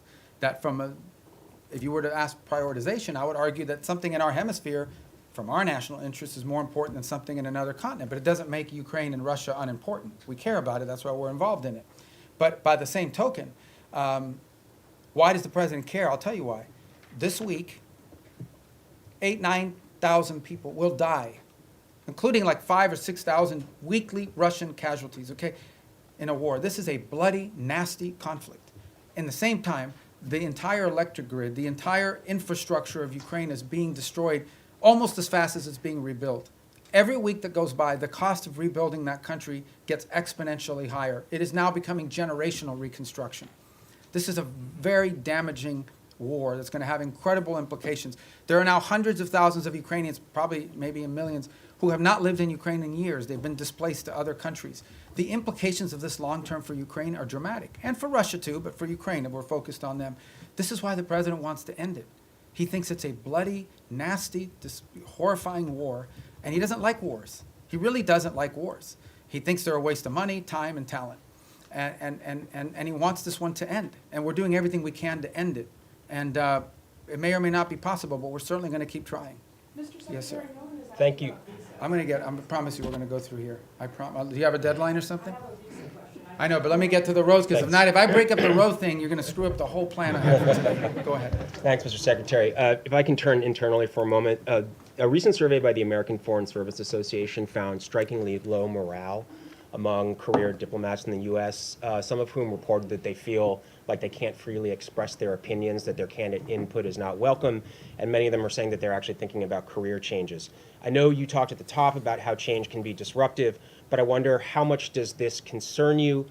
Do you possibly see this as a feature, not a bug, or would you be happy to see people leave so that you can bring in a new crop of people? And then just briefly on your own role, you have 2 jobs right now. Your travel schedule seems a bit lighter than your recent predecessors. You didn't attend the last NATO foreign ministers gathering and had your deputy go.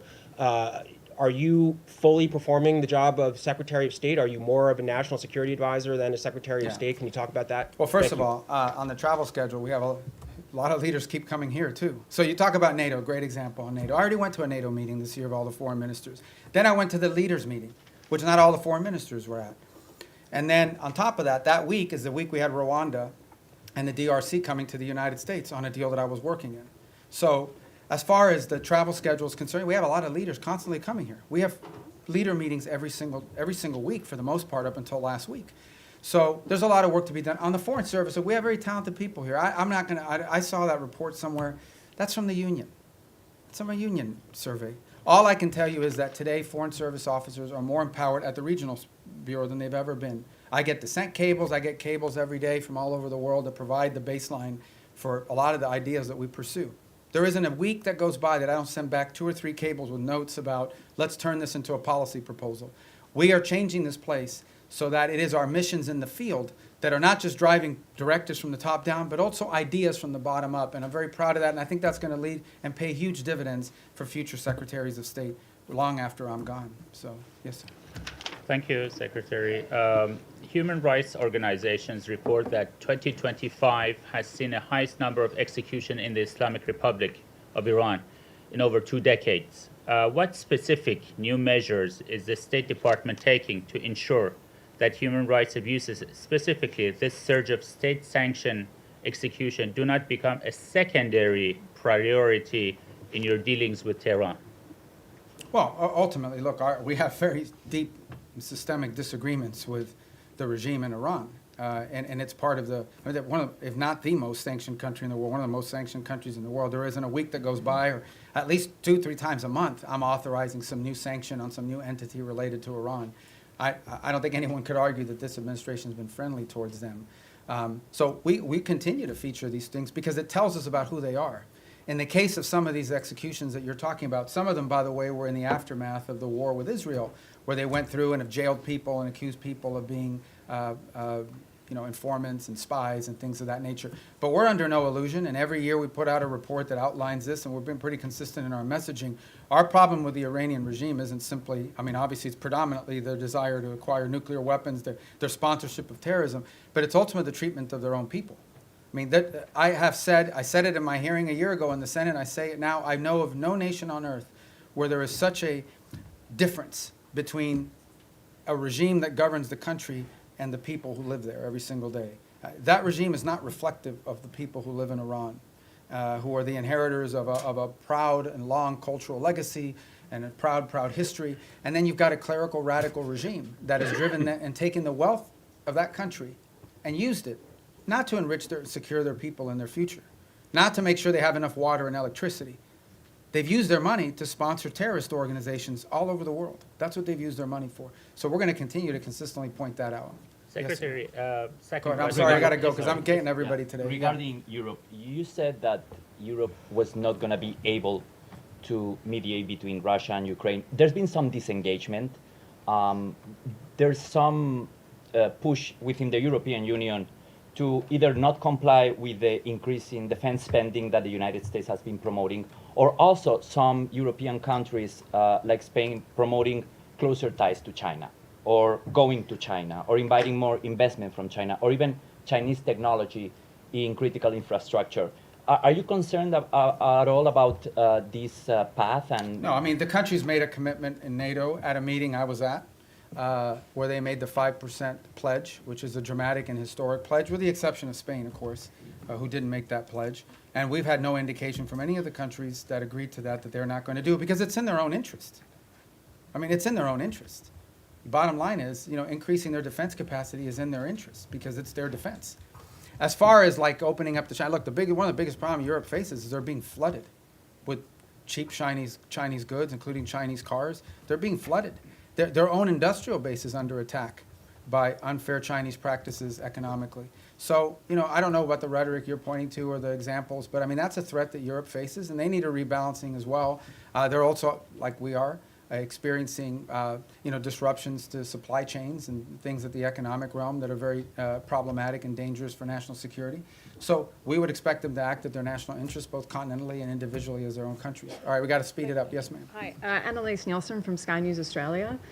In your national security strategy, you've warned Europe about civilizational erasure. When you've been watching what's been happening in Australia with the rise of anti-Semitism and our government's response to the Bondi massacre, our Prime Minister's dodged direct questions on Islamic extremism, but then unprompted evoked right-wing extremism as a threat. Do you have any message to Australia about civilizational erasure, and why is America watching? Look, I just think it's very simple, and that is that any mass migration is highly disruptive to any country. We talked about it here in the United States. When you experience mass migration, I don't talk about immigration, I'm talking about mass migration. Okay, mass migration is a negative thing. It's not positive. And it's very difficult for any society to absorb and assume hundreds of thousands, if not millions of people over a short period of time, especially if they come from halfway around the world. There are cultural and assimilations issues related to that, et cetera. And so these are concerns that it's concerns I have about our own country primarily. It's been a priority of this administration to address this. But I think it's a growing concern in Europe. I mean, there are other voices in Europe and obviously in Australia as well that have expressed concern about this. These are facts. This doesn't make you anti-anybody. What it makes is you do have, as a sovereign country, the right to control how many people you absorb, how many people you allow in, and who those people are. This is a very basic sovereign right. Okay? It doesn't mean you don't allow any people in. There are people coming into this country every day to visit, to work, to live permanently, but you have to know who they are, and you have to have some limits and controls over what those numbers are. And obviously, because of some of the things we've seen, mass migration over the last decade has been highly disruptive, not just to the United States, but also to continental Europe, and in some cases in the Indo-Pacific as well. So I just think this is a real challenge that multiple Western advanced industrialized countries are facing, and I think it's pronounced in parts of Europe as well, and obviously, at least on the basis of your question, appear to be a challenge as well in Australia. All right, to the next row. Yes, ma'am. Are you not? Hold on, Andrea, right behind you. I'm going to get to everybody. Go. Yeah. Oh, I just wanted to ask. You don't have a question? Okay, no, I'm kidding. Go ahead. On Ukraine this weekend, the meetings with the Ukrainian delegation and the U.S. delegation, are you planning to participate It's in in those Miami. meetings? They're starting today and tomorrow. I may be there tomorrow for a portion of it. There's another one happening today, but that one is with the Turks and the Qataris and the UAE on the Gaza plan. So if I'm not there, because I have things we have to do here today, like talk to you guys, I think tomorrow, since it's in Miami as well. So, yeah, go ahead. Yes, sir. Thank you, Mr. Secretary. Timothy Inarozzi with the Washington Examiner. Going back to the previous question about Europe, and I believe the Sky News reporter referenced civilizational erasure, which is a term that has been used by both the White House and the State Department. Both the White House and the State Department have made kind of recurring overtures to Europe as a civilization that is in some sort of danger and that should join with the United States as a sort of Western civilizational bloc. And it seems to be a recurring priority. However, with the release of the National Security Strategy, many European leaders, leader of Germany, members of the EU, of the European Parliament, have found it totally unacceptable or offensive or question the allyship of the United States with the rhetoric that was used. So I just wonder if the United States is correct in that these policies, like mass migration, will lead to civilizational erasure. Is it possible to save European civilization if the governments simply don't want to be saved? How has this alliance long been described? As the Western alliance, right? What is it that, and it's not just me saying, you go to these NATO meetings, you meet with people, what they will tell you is our shared history, our shared legacy, our shared values, our shared priorities. That's what they talk about as the reason for this alliance.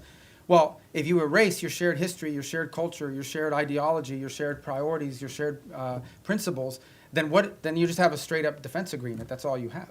So what I'm trying to point to, and what we've tried to point to, is very simple. That is, at the bedrock and at the cornerstone of our relationship, with example, with Europe, is the fact that we do have a shared culture, a shared civilization, a shared experience, and shared values and principles on things like human rights, on freedom, on liberty, on democracy, on all sorts of on the rights of the individual, on all these sorts of things that we in this nation are the inheritors of in many cases, because many of these ideas that led to the founding of our country found their genesis in some of these places in the Western Alliance. If you take that away, if that's wiped out because for whatever reason it's no longer a priority, I do think it puts a strain and threatens the alliance in the long term and in the big picture.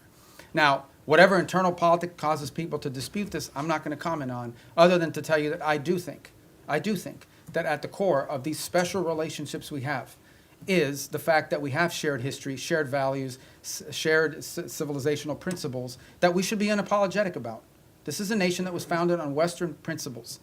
Founded on Western principles like liberty, the value of and the right of the individual, the right of self-governance. These are all Western values. Now, others may have adopted it in different parts of the world, but they emanate from Western history.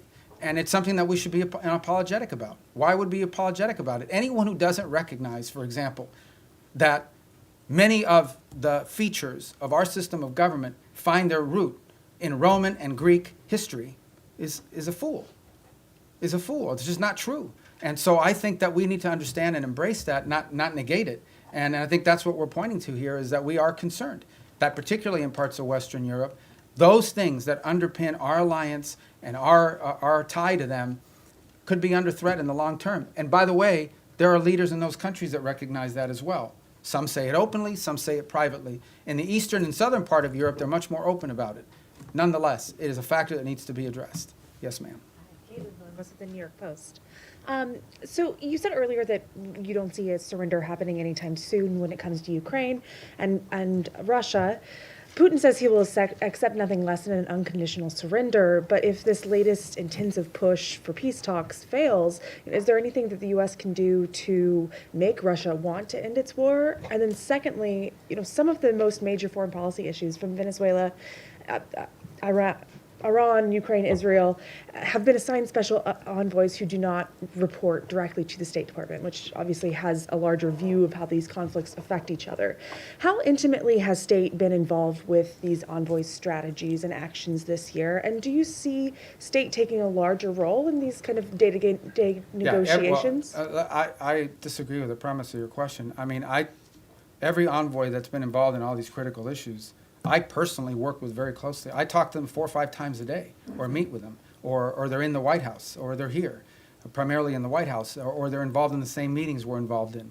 I mean, that's just not factual. No one is out there doing independent action. All of it is strongly coordinated. It's one of the benefits of also being the National Security Advisor, is it allows us to also organize the interagency.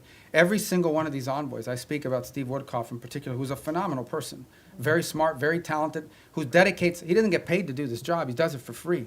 And he invests a tremendous amount of time, full time on this thing, traveling all over the world, doing all kinds of things.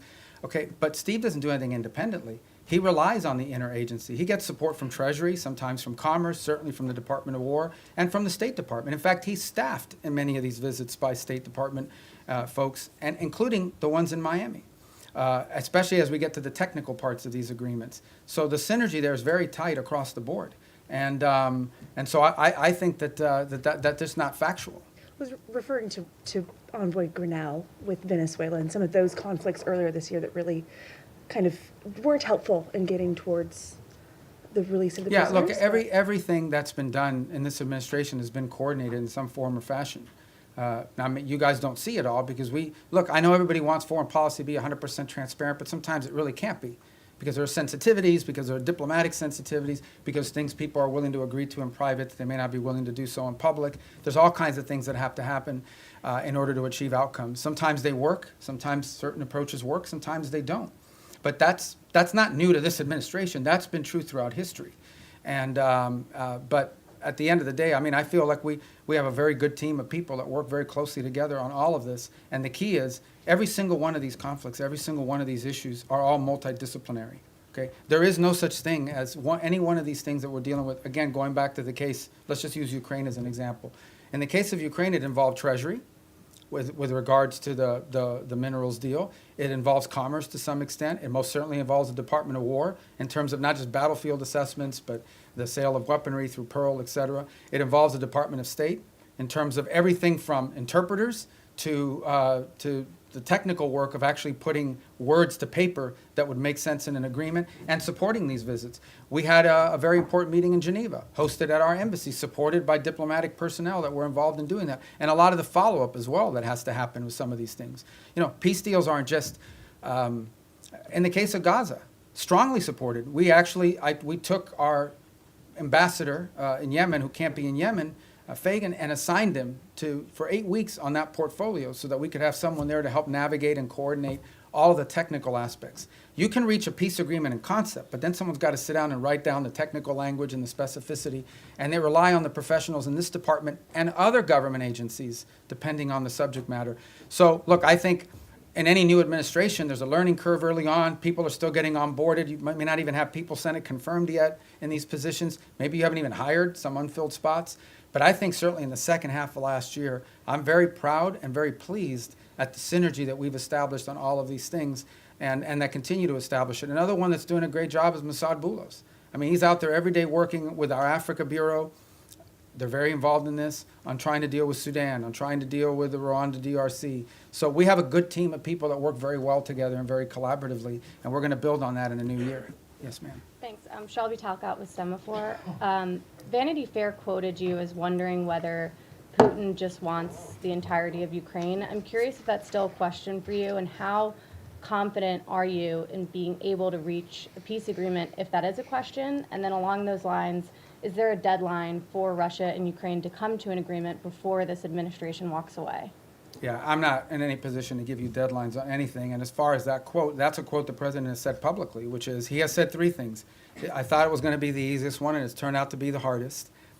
I don't know if Putin wants to do a deal or if Putin wants to take the whole country. These are things he has said openly. And, you know, I think that's, I don't even remember when I talked to the guy from that magazine, but, you know, for much of the early part of this year, one of the things we were trying to deduce is exactly what is it that Russia wants to achieve. We know what they wanted to achieve initially when the war began. They haven't achieved those objectives. There's a new set of objectives now. I mean, part of reaching an agreement is trying to understand, I've already said this, what both sides want or need and what they're willing to give. And so I think that was a question that many in the administration had early on, is defining what the Russian position, what exactly do they really, not what they say they publicly want, but what they publicly want and privately want are the same thing. That's part of the, and the same is true on the Ukrainian side, by the way. What could they actually live with, what's acceptable, what's not acceptable, what are their red lines? That's how you put a deal together. You have to sort of figure out if the two sides overlap at some point. Sometimes some deals are just not ready. Sometimes the timing is perfect and you have to put it together. If you look at what happened with Gaza, that looked intractable. And then a series of events occurred that made it possible. That for example, the strike inside of Qatar that the Israelis took at the time, you know, was a sort of a dramatic thing, but in some ways it sort of set in motion a sense of urgency to bring this thing to an end before it spread. So sometimes you just have to be ready for a change in circumstances or conditions that allow progress to be made. But these things are hard to do. They take a lot of time. Sometimes it takes some patience. It's just unfortunate that you know that every day that goes by, more people are died and more people die and more things are destroyed. Yes, sir. To come back to your comments earlier on Sudan, you mentioned this concern about transshipment and weapons coming from overseas to Sudan. Could you sort of put a slightly finer point on it? Have you raised this with the UAE in your meetings that they need to stop providing support to the RSF? And have you got any commitment or any kind of look, response none of to these, that? neither side has their own factories for the most part, right? All these weapons are acquired from abroad. They have to come from somewhere else, and they have to come through somewhere else. So someone is allowing it to be shipped in, and someone is actually shipping it. So we've had the right and appropriate conversations with all sides of this conflict, because that is their leverage. Without their support, neither side can continue. So that's why we need to engage, and that's why we've engaged the parties involved in all of this.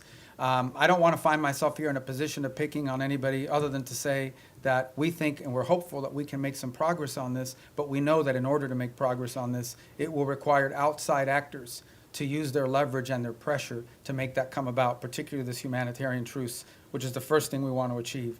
We think that outside actors have the leverage and the influence over the players on the ground to bring about this humanitarian truce. And we are very focused on it. I had conversation on it yesterday. We have spoken to the UAE, we've spoken to Saudi, we've spoken to Egypt, and this is not new. We've been talking to them. We signed a document with them in September at the UN gatherings. We had previous meetings with them before that. So this is not a new engagement. It's just one that's had a higher sense of urgency given recent events there. But yeah, we're involved every single day trying to work through this because we do understand that and this is not new to this conflict.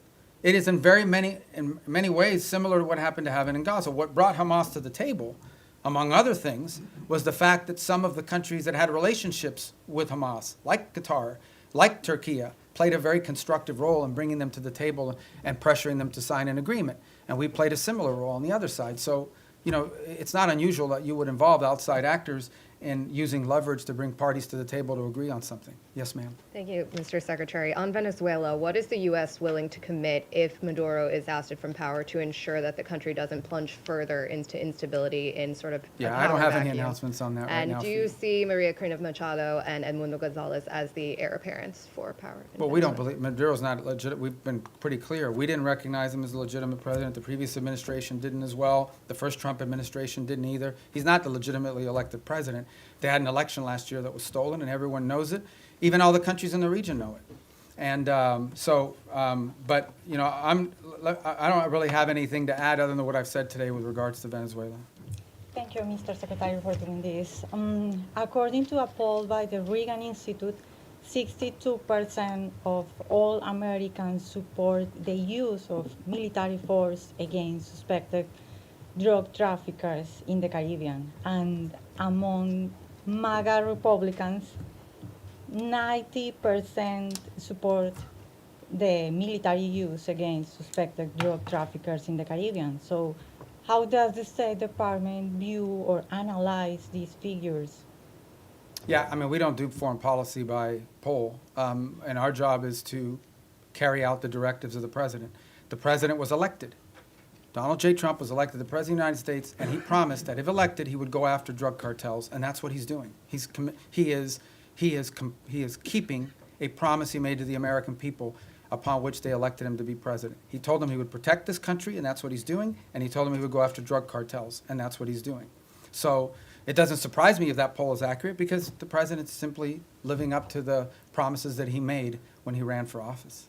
Yes, ma'am. Mr. Secretary, on Gaza, you've said repeatedly in this room now that peace is a process, that phase 2 could take next 2 to 3 years. Is there a possibility to fully implement? You can't build buildings in one day. Right?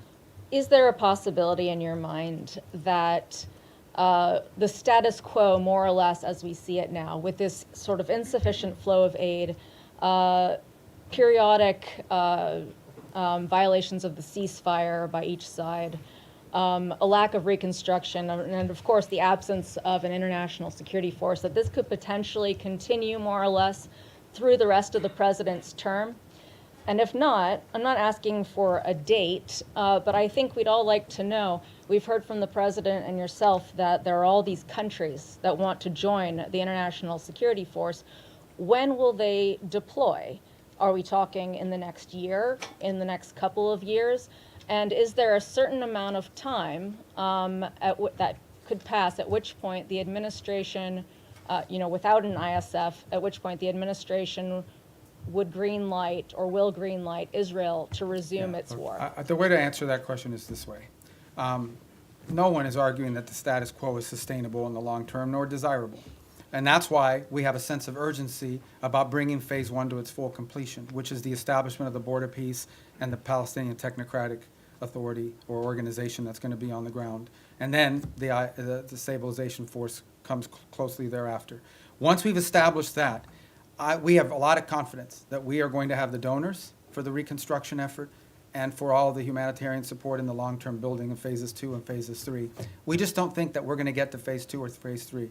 We don't believe that we can have a successful donor conference, just as a real example, until people know they want to know who's in charge, and they want to know that there's security. Okay, they want to make sure that who's going to pledge billions of dollars to build things that are going to get blown up again because a war starts. So they want to know who's in charge, and they want to know that there's security. and that there'll be long-term stability. So no one would argue that what we have in place now is sustainable in the long term. We have to get to the completion of phase one. I am confident we will, within the time frame necessary to make it successful. It's just not today, but hopefully very, very soon. We've made real progress. We made progress as late as yesterday in additional names for this Palestinian organization that's going to be the technocratic organization. So I think we're very close. I think we're going to get there. I'm optimistic that we're going to be able to get through phase one. And then what I meant about taking years for phase two or phase three is not years to start it. I'm just being, to rebuild a place, to put buildings and rebuild an economy, it takes time. You'll have the donors, but you still have to have the equipment. You got to build. You have to do all that sort of thing. This is a long-term project. Phase one is not a long-term project. It has to happen. I'm confident it'll happen within a time frame that makes it successful. We're very committed to it, and so is everybody else. Everybody else in the region understands that there is no plan B.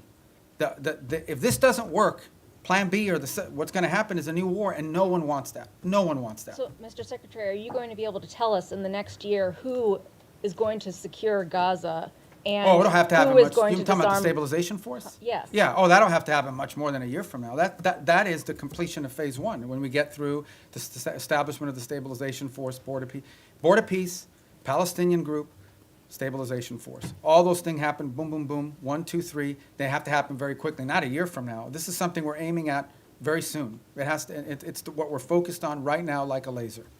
All right, yes, sir. Secretary, thanks for all the time, and it's not going to be 4 hours, I promise.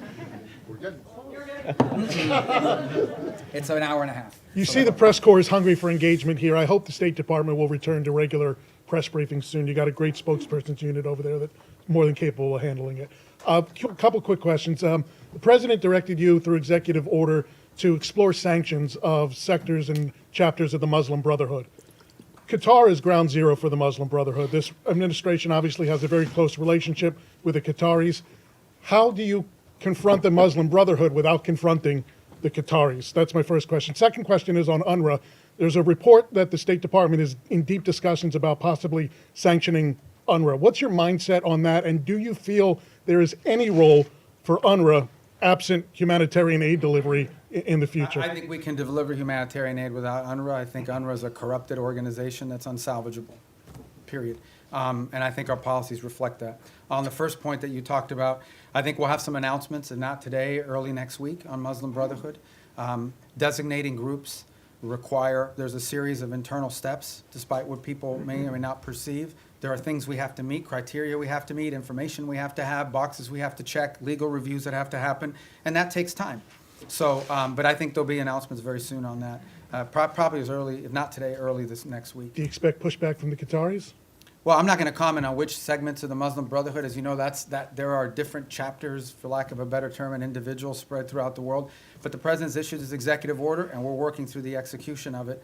And we'll get to what we need to get to. A lot of this obviously depends, from a legal review standpoint.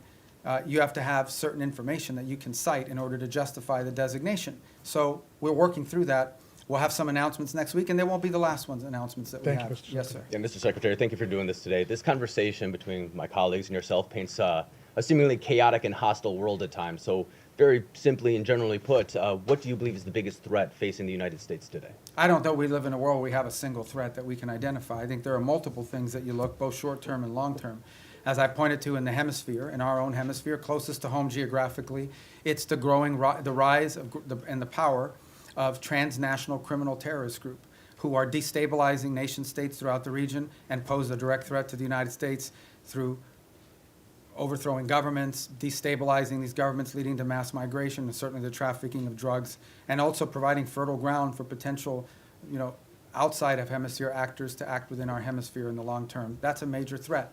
I think we face some challenges. And then we know the United States industrial base, the United States supply chains become dangerously dependent on other countries for many of the things that are elemental and critical to not just sustaining what we have, but building the economy of the 21st century. And so building up our industrial base and diversifying our supply chains are a critical threat that the United States needs to confront. I think related to that, not directly related to the Department of State, but somewhat related to the United States, is building up our defense industrial base as well. One of the challenges that we face, and so does much of the world, in the West, is the ability to build weaponry at a scale and scope necessary, not just to deal with the threats of today, but to innovate and develop those tomorrow. It simply just takes too long to build up defense articles, get them to market in a timely fashion. And not only do we complain about that, but we have allies who want to buy things from us that we just haven't been able to produce fast enough. And so the president's made that a priority to confront. I think beyond that, I think you would argue that in the big picture, long term, we have to understand that the United States has interests in every part of the world that are related to these two threats. In the case of Africa, we see countries that have extraordinary opportunity to develop economically, the youngest population in the world, and the United States wants to have relationships, both commercial and personal, with many of these nations as they emerge in their own right into an era of prosperity. And we want to be there to help assist in that if possible. We want to make sure that American interests are taken into account. Unfortunately, there are many countries around the world that in the past have had to rely on predatory practices of other countries to receive stability, to receive funds necessary to build infrastructure or what have you. We want to make sure that American businesses are at the table offering alternatives, be it in telecommunication, be it in artificial intelligence and technology, be it in basic infrastructure. So there's a lot of things to uncover and unpack, and I think in the long term as well.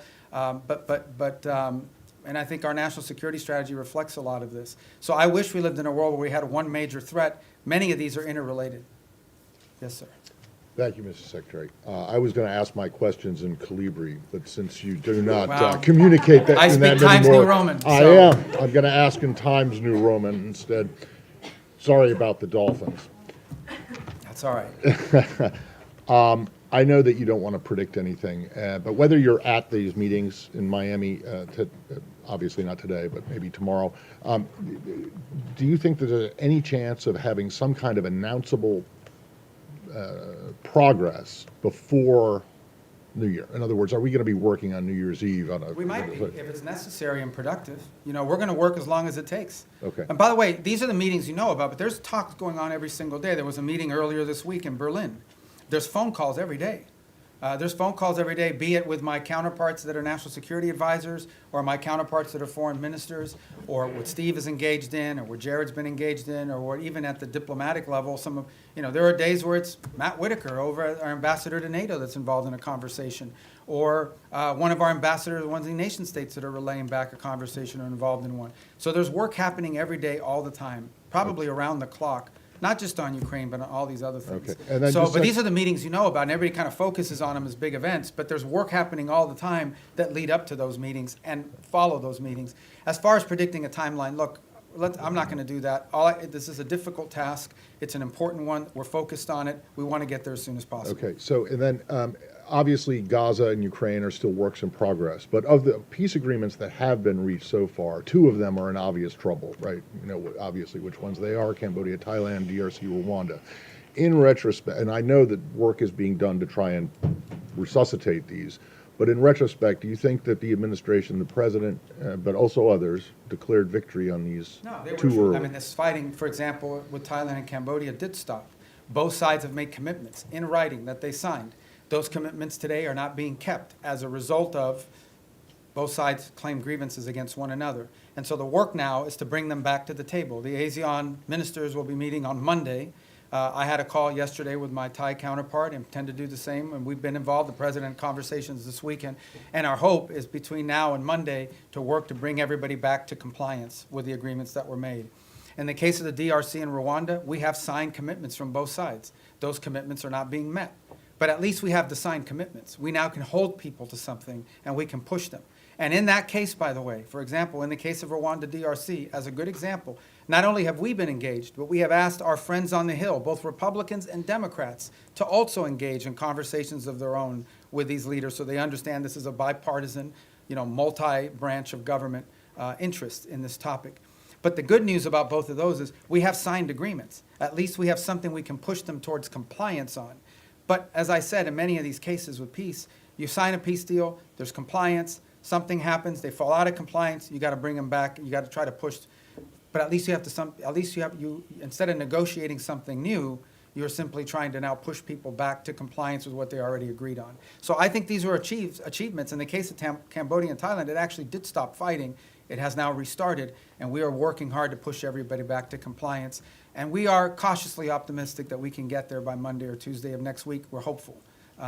but there's more work to be done to that point. All right. Thank you. Mr. Secretary, you've said, including here today, that Maduro doesn't honor deals. How can the U.S. achieve the goal that you're describing of stopping the drug traffickers and the terrorists without Maduro leaving, number one? And number two, a topic that hasn't been asked about yet. State Department officials have recently met with visiting AFD officials from Germany, and we're hearing from AFD members as well as analysts who see the national security strategy as an effort by the administration to endorse the AFD. Can you share anything about the views of your views or the views of the administration on the AFD in Yeah, Germany? I mean, on the case of Venezuela, I mean, I've answered it repeatedly now. I can only tell you our national interest is ending the flow of drugs towards the United States and these terrorist activities that are occurring that include cooperation with these gangs. Beyond that, I'm not going to speculate on what leads us to that outcome, other than to say that we're very committed to reaching that outcome. We meet with a broad array of political actors in multiple countries all over the world. They come, they visit the United States. We want to know who they are. We want to meet with them. We want to hear them out. As I told you, we have a president who generally does not view meeting anyone as a concession. So there are broad political actors. We've met with broad political actors from different parts of the Western Hemisphere as well, and broad political actors from different parts of the world. So I think it's important, and part of our job is to understand the full political spectrum of countries around the world, including countries we have alliances with. I would say that many of our allied countries, they meet with Democrats and Republicans, and sometimes libertarians or whoever. I mean, who are political figures that travel overseas, they also have meetings with them. So part of the job of the State Department is to inform the administration about sort of the internal political dynamics of the countries that we have alliances and partnerships with. Because in the end, we don't know what the outcomes of elections are, but understanding that the internal political climate of individual countries is a key part of determining how we approach and pursue public policy in partnership with them. And that's why, you know, we've had recent elections here in the Western Hemisphere, and we've met with multiple people that are running. Meeting with them does not mean we're endorsing them for president of Bolivia or president of Chile, but we do want to know who these people are and what they're about and what they're thinking, because it informs our work.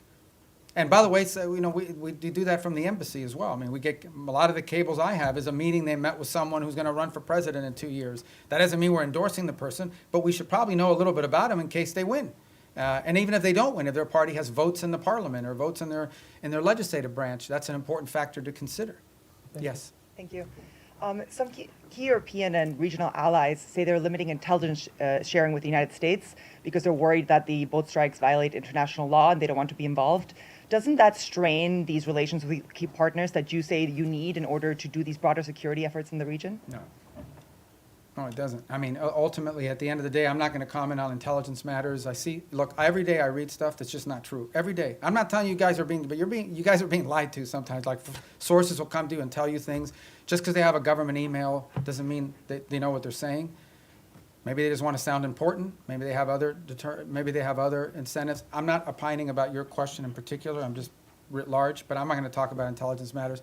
Suffice it to say that the United States, every boat strike we've conducted, okay? This is not people seeing a boat and say, okay, let the drummer get wicked and blow them up. We're not talking about that stuff. We are presenting every single one of these is justified. We know who's on those boats. We've been tracking them from the very beginning. We know everything about them, okay? There are boat strikes we don't take because they don't meet the criteria, the legal criteria. We have everything we need, and it's one of the reasons why you've seen this massive deployment in the region, is to be able to gather intelligence and paint a picture that we can justify to lawyers based on the law. So I'm very confident about that effort. It's been very successful.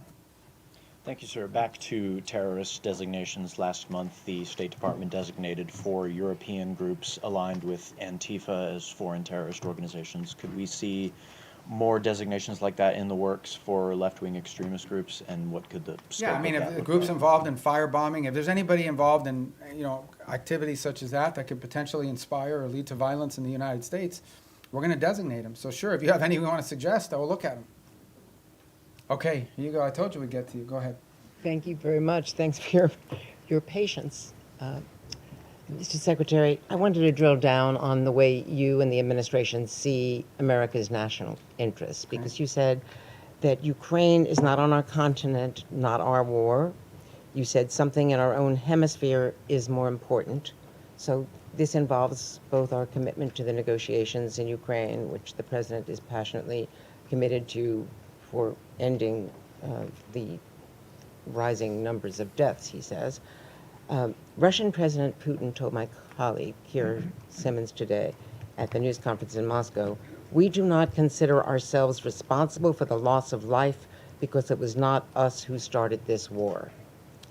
Does the administration, does the president, you, the administration, believe that Putin was not the aggressor here? And if so, how can you reach an agreement between two parties when the aggressor will not acknowledge that he invaded a sovereign Yeah, country? Let me, if I just may follow. So how do you reach any kind of compromise or ceasefire when Vladimir Putin repeatedly says, and you say that may not be what he really believes, but he has never said that he would make concessions publicly. And he's never said that he invaded Ukraine. He's always said that that is Russian territory. So why is that not in our national interest?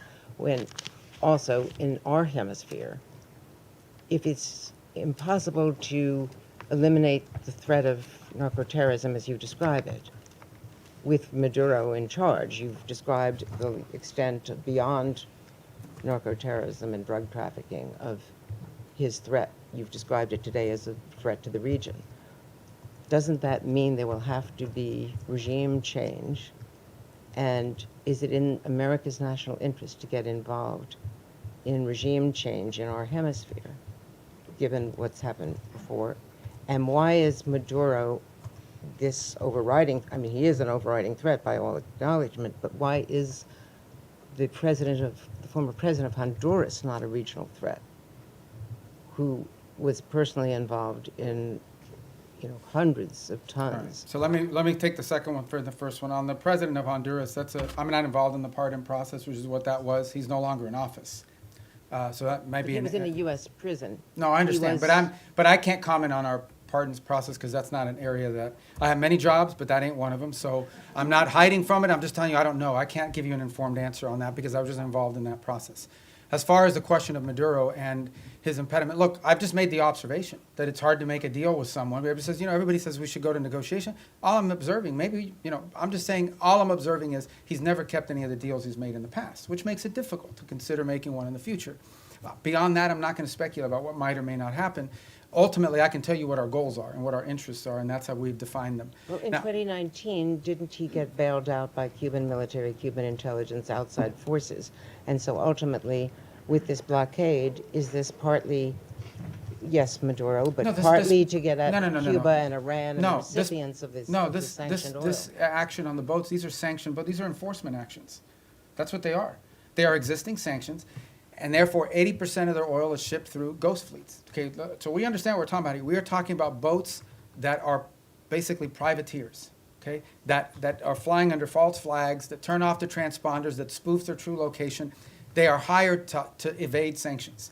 We are simply enforcing sanctions. Every one of these has a court order attached to it. We go to a judge, the judge issues the warrant, we're executing. These are enforcement actions. That the fact that they happen to impact a terrorist regime, is a good thing, but they are enforcement actions, and we are conducting enforcement actions. On the case of Ukraine, no one has said that Ukraine is a zero in terms of our national interests. We have sold them billions of dollars worth of weaponry. We've provided them in previous billions of dollars worth of weaponry. We continue to provide them intelligence support. And we have sanctioned. The president has sanctioned the Russian Federation. He issued oil sanctions. All the oil sanctions everybody wanted him to do, he did them. He did them a month and a half ago. All I'm saying, now you point to all the stuff about, does Putin say this? Does Putin? That's why this issue set is difficult. I'm not claiming anything other than the fact that we understand it's difficult. We understand that you're not going to have a deal unless both sides have to give and both sides have to get. Both sides will have to make concessions if you're going to have a deal. You may not have a deal. We may not have a deal. It's unfortunate. The U.S. should walk away from that if it is not a prime region interest, because it's not in our continent. That's not my decision to make. Ultimately, the president will make a determination if and when he feels like further U.S. engagement is no longer productive or serves the national interest. That's a decision the president have to make. I can't speculate about that. All right, yes. Mr. Secretary, a question for you on Venezuela and then quickly on Ukraine. You mentioned Maduro was not the only one indicted by the United States in the Southern District. Does that mean it is U.S. policy that not just Maduro, but his top regime lieutenants, cabinet members, that they all must exit? Yeah, no, I point to the indictment simply as when people say, well, how do we are alleging that he is, and I guess, you know, you can describe it any way you want. I just want to make clear, like, this is not something we came up with. Right. We're basing it on a federal indictment and a superseding indictment. Cabello's in there. Yeah, a bunch of people are. And so, but what it proves is, and the reason why I raise the indictments is because the indictments are the point of the $50 million reward. And I believe the $25 or $10 million reward for Cabello and for others. My point is that this allegation, this claim that the Maduro regime is a narco-terrorist organization is not on the basis of political talk or speculation. It is on the basis of evidence provided to a grand jury in the Southern District of New York that returned an indictment. And that's why I point to those indictments. Can I ask you on Ukraine quickly, because Russia has deployed its latest nuclear-capable missile system to Belarus, according to that country's leadership. We've heard from a number of European leaders, the Chancellor of Germany himself, that they think this era of Pax Americana is gone, that they are needing to prepare to be on a war footing because of the threat from Putin. Do you believe, does this administration believe today, that Vladimir Putin will end his march on the eastern flank of Ukraine? And do you stand by our European allies against any kind of Well, attack? look, we have heard the same concerns from our allies in NATO. It's why we are in NATO. It's why we meet with them. It's why we talk to them all the time. I've spoken to Mark Rutte this year probably 40 times, and he's spoken to multiple people in our administration as well, multiple times. He's been here multiple times. He speaks to the president directly. It's why the United States basically is over 50% of NATO, both in troop commitments and in financial commitments as well. It's why we remain in NATO. It's why the president had a very positive visit in NATO. In the end, that's why we're in this alliance. And that's why Article 5 in the NATO alliance is important, and the president has reiterated that. We think it's a very strong deterrent against any of these fears or concerns that any of our allies in the region may have. And the president's been clear that we are committed to NATO, we're committed to the alliance, and our commitment isn't just rhetorical. Our commitment is in action, in the troops that have been deployed, in the monies that have been spent, in the capabilities that are located, in the cooperation and work that we do every single day with our NATO allies. The only thing we're asking for, which is not unfair, is for our partners in the alliance to improve their own capabilities. Because the more capable our allies in NATO are, the more capable NATO is. But are We're you going to saying keep these doing our allies part. are- We just want them to do more. And they've committed to do more. But these allies are saying that they are concerned now. Sure, and that's why we have NATO. So nothing has changed? Pax Americana, what the Chancellor of Oh, I don't Germany know. said? I don't know why he's saying that. You'll have to ask him why he's saying that. The truth of the matter is that NATO is the key defense alliance and agreement that has provided stability on the European continent. We believe it is stronger today than it's ever been because our allies have committed to increase their own defense spending. The more capable our allies are, we've already made our commitment. We've been spending billions and billions and billions. It's the single biggest part of the largest government budget in the world is defense spending in the United States. So we've already done our part, and our part isn't just rhetorical, it's real. We have troops stationed there, we have capabilities there, we have weapons we've provided our partners in the region as well. We believe that if you want a strong NATO, you want your allies in NATO to be stronger. The more capable our allies in NATO are, the stronger NATO is collectively. And that's why we're very pleased to see them make that commitment of 5%, with the exception of Spain. And that's why the president left our NATO gathering earlier this year so enthusiastic about the future of NATO and about our role in it. And in fact, that's why the president's been working with NATO countries on the Pearl program, which is what's providing weaponry to the Ukrainians today. Go ahead. Secretario, gracias por su tiempo y por atendernos. Sé que esta es como la 10ª pregunta de Venezuela, pero quiero quedar claro con varias cosas. Primero, usted puede hacer una referencia al comentario que hizo el presidente Trump apolítico cuando dijo los días de Maduro están contados. ¿Eso se refiere a días, semanas, meses? Esperamos un 2026 sin Nicolás Maduro.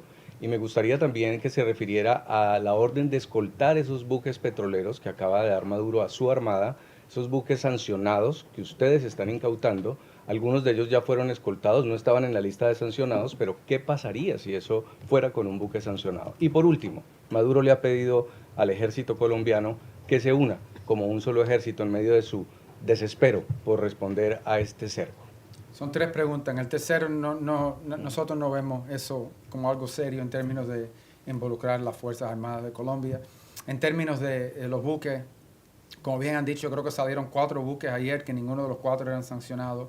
Y no existe nada que vaya a impedir nuestra habilidad de poder enforzar las leyes de Estados Unidos en términos de los buques que son sancionados.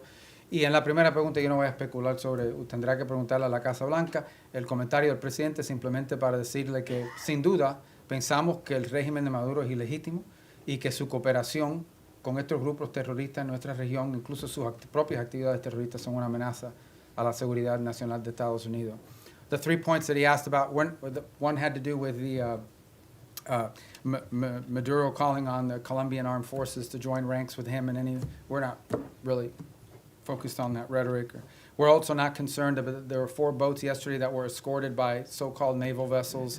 Those were not sanctioned boats to begin with, but there's nothing that's going to impede our ability to enforce U.S. law when it comes to sanctions. We're not concerned about that. Sanctioned boats, we have the capabilities necessary to enforce our laws. We'll have a judicial order, we'll execute on those orders, and there's nothing that will impede us from being able to do that.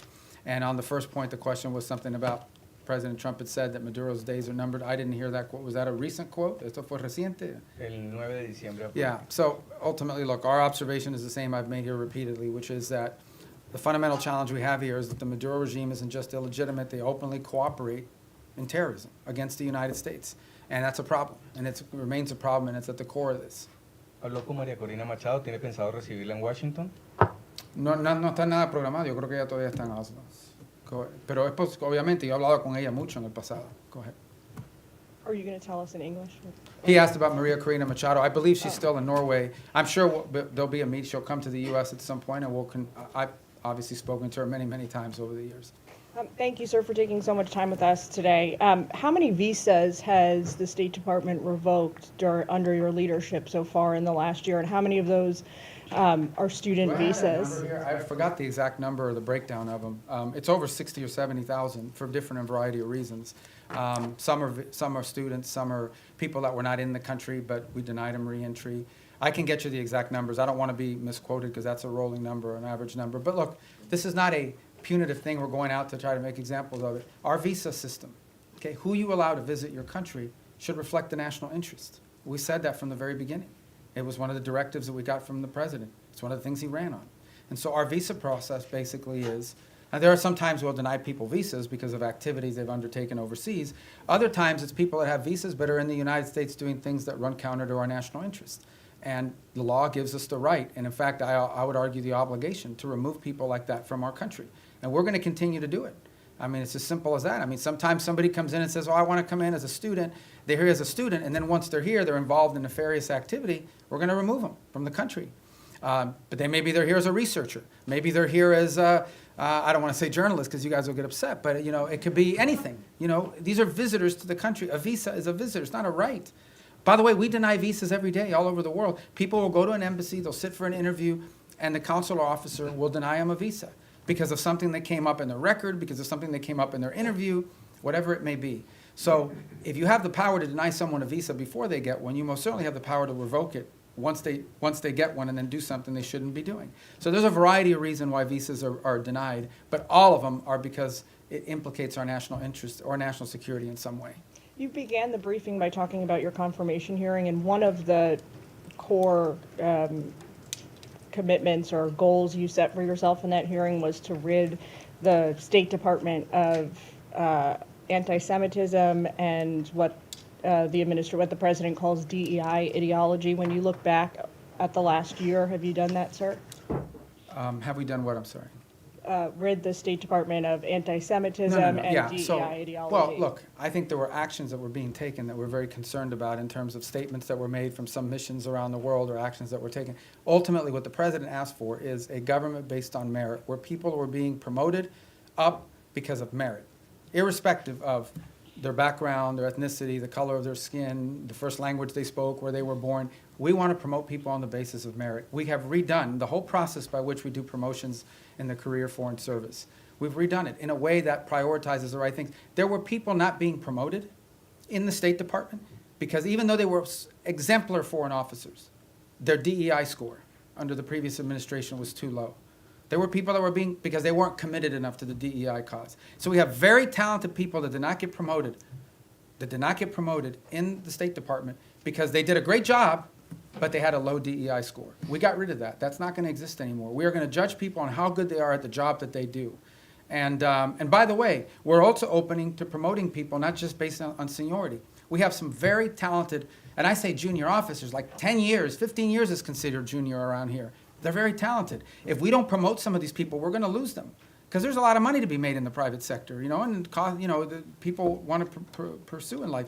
If people don't see upward mobility where they work, if they don't see the opportunity that by working hard and being successful, I'm going to be able to get ahead, they think they're reading roadblocks, they may leave and go work for another agency or outside of government. So we want to promote good people on the basis of merit. And I do think we have made changes. In fact, I just today approved a list of foreign service promotions for the president to submit to Congress, and it's on that new basis. So I'm really happy with that program. And look, we'll tinker with it, we'll improve it as time goes on, but we thought it was critically important that people be promoted on the basis of merit and skill, and not on all these other things, and certainly not on a DEI score. Thank you. Thank you, Mr. Secretary. Given that the Brown University and MIT shooter entered the U.S. with a diversity visa and Secretary Noem has since paused the program, is the State Department looking into considering pursuing permanent changes to the green card system, like changes to eligibility rules? Well, I haven't had a chance to talk to her. I know they suspended that program because they want this. And the reason why you suspend this program, and it's not because you argue everybody who came in under that visa is a bad person and is going to shoot a place up. It's because you want to determine whether there's something in the vetting of that program that's insufficient. Is there a systemic problem in how those decisions are made that needs to be addressed? So I think it's wise to suspend a program until you understand whether there's a deficiency in the program. So you just had a guy that came in through a certain route. You suspend the program to figure out whether something that came up in the interview process should have been a red flag but wasn't identified, so you can fix that before you restart the program. So I would imagine that's the process we're going to go through as well. Okay. Yes, sir. Thanks, Mr. Secretary. Thanks for all your time here today. An issue I believe is close to your heart, Cuba. Is it the policy of the United States to seek regime change in Havana? And should we see the developments that are going on right now with Venezuela, the U.S. policies, as part of an effort to bring down the communist government? Yeah, and if I may briefly, yeah. Do you stand by your statement earlier this year that nobody has died from U.S. aid cuts? On your first point, I think it's not just a policy of this administration. I think every administration would love to see a different type of situation in Cuba. Cuba's a disaster. It's a disaster. It's not just because they're Marxists and because they're terrorists. They're incompetent. These are incompetent people, and they've destroyed that country. On the second point, I'm very proud of the changes we've made in foreign aid. Just yesterday, the day before, we are, I think before the end of this year, going to enter into over 50 compacts, health compacts with different countries around the world. Understand the way this used to work. We used to go to a country and say, we're going to give you a bunch of money for your health care programs. And then we would go out and hire some NGO in Northern Virginia or whatever. They would take their 60% cut off the top for administrative aid. They would take another 20%. Before you knew it, just a portion of that money was even reaching these countries. In many cases, many of those countries, it is true. I heard somebody whisper that's not true. It is true. In many of these countries, the governments didn't even know how much money was being spent. We are now entering into government-to-government compacts with these governments. And the compacts are the following. Not only are they provided assistance, but they are being provided a plan to build up their own self-sustainment and their own abilities internally. So that in the long term, these countries need less aid because they can now do it for themselves. Some countries may take 5 years, some countries may take longer, but we're very proud of that, and the countries are very excited about that. I'm also very excited about humanitarian aid. It's interesting, you guys didn't pay a lot of attention to this, but this happened. In Jamaica, got hit by this hurricane. And I saw some articles, this is going to be a disaster, the U.S. humanitarian response is not going to be good. It was excellent. Perhaps one of the best humanitarian responses in recent memory in terms of what we were able to bring very quickly to bear in assistance to them, led by our embassy, but also led by the region. And by the way, it was also very helpful that we had a lot of military assets in the region that were able to assist in that as well. We recently had an event in Sri Lanka. Again, we were able to very quickly provide assistance, the assistance they needed.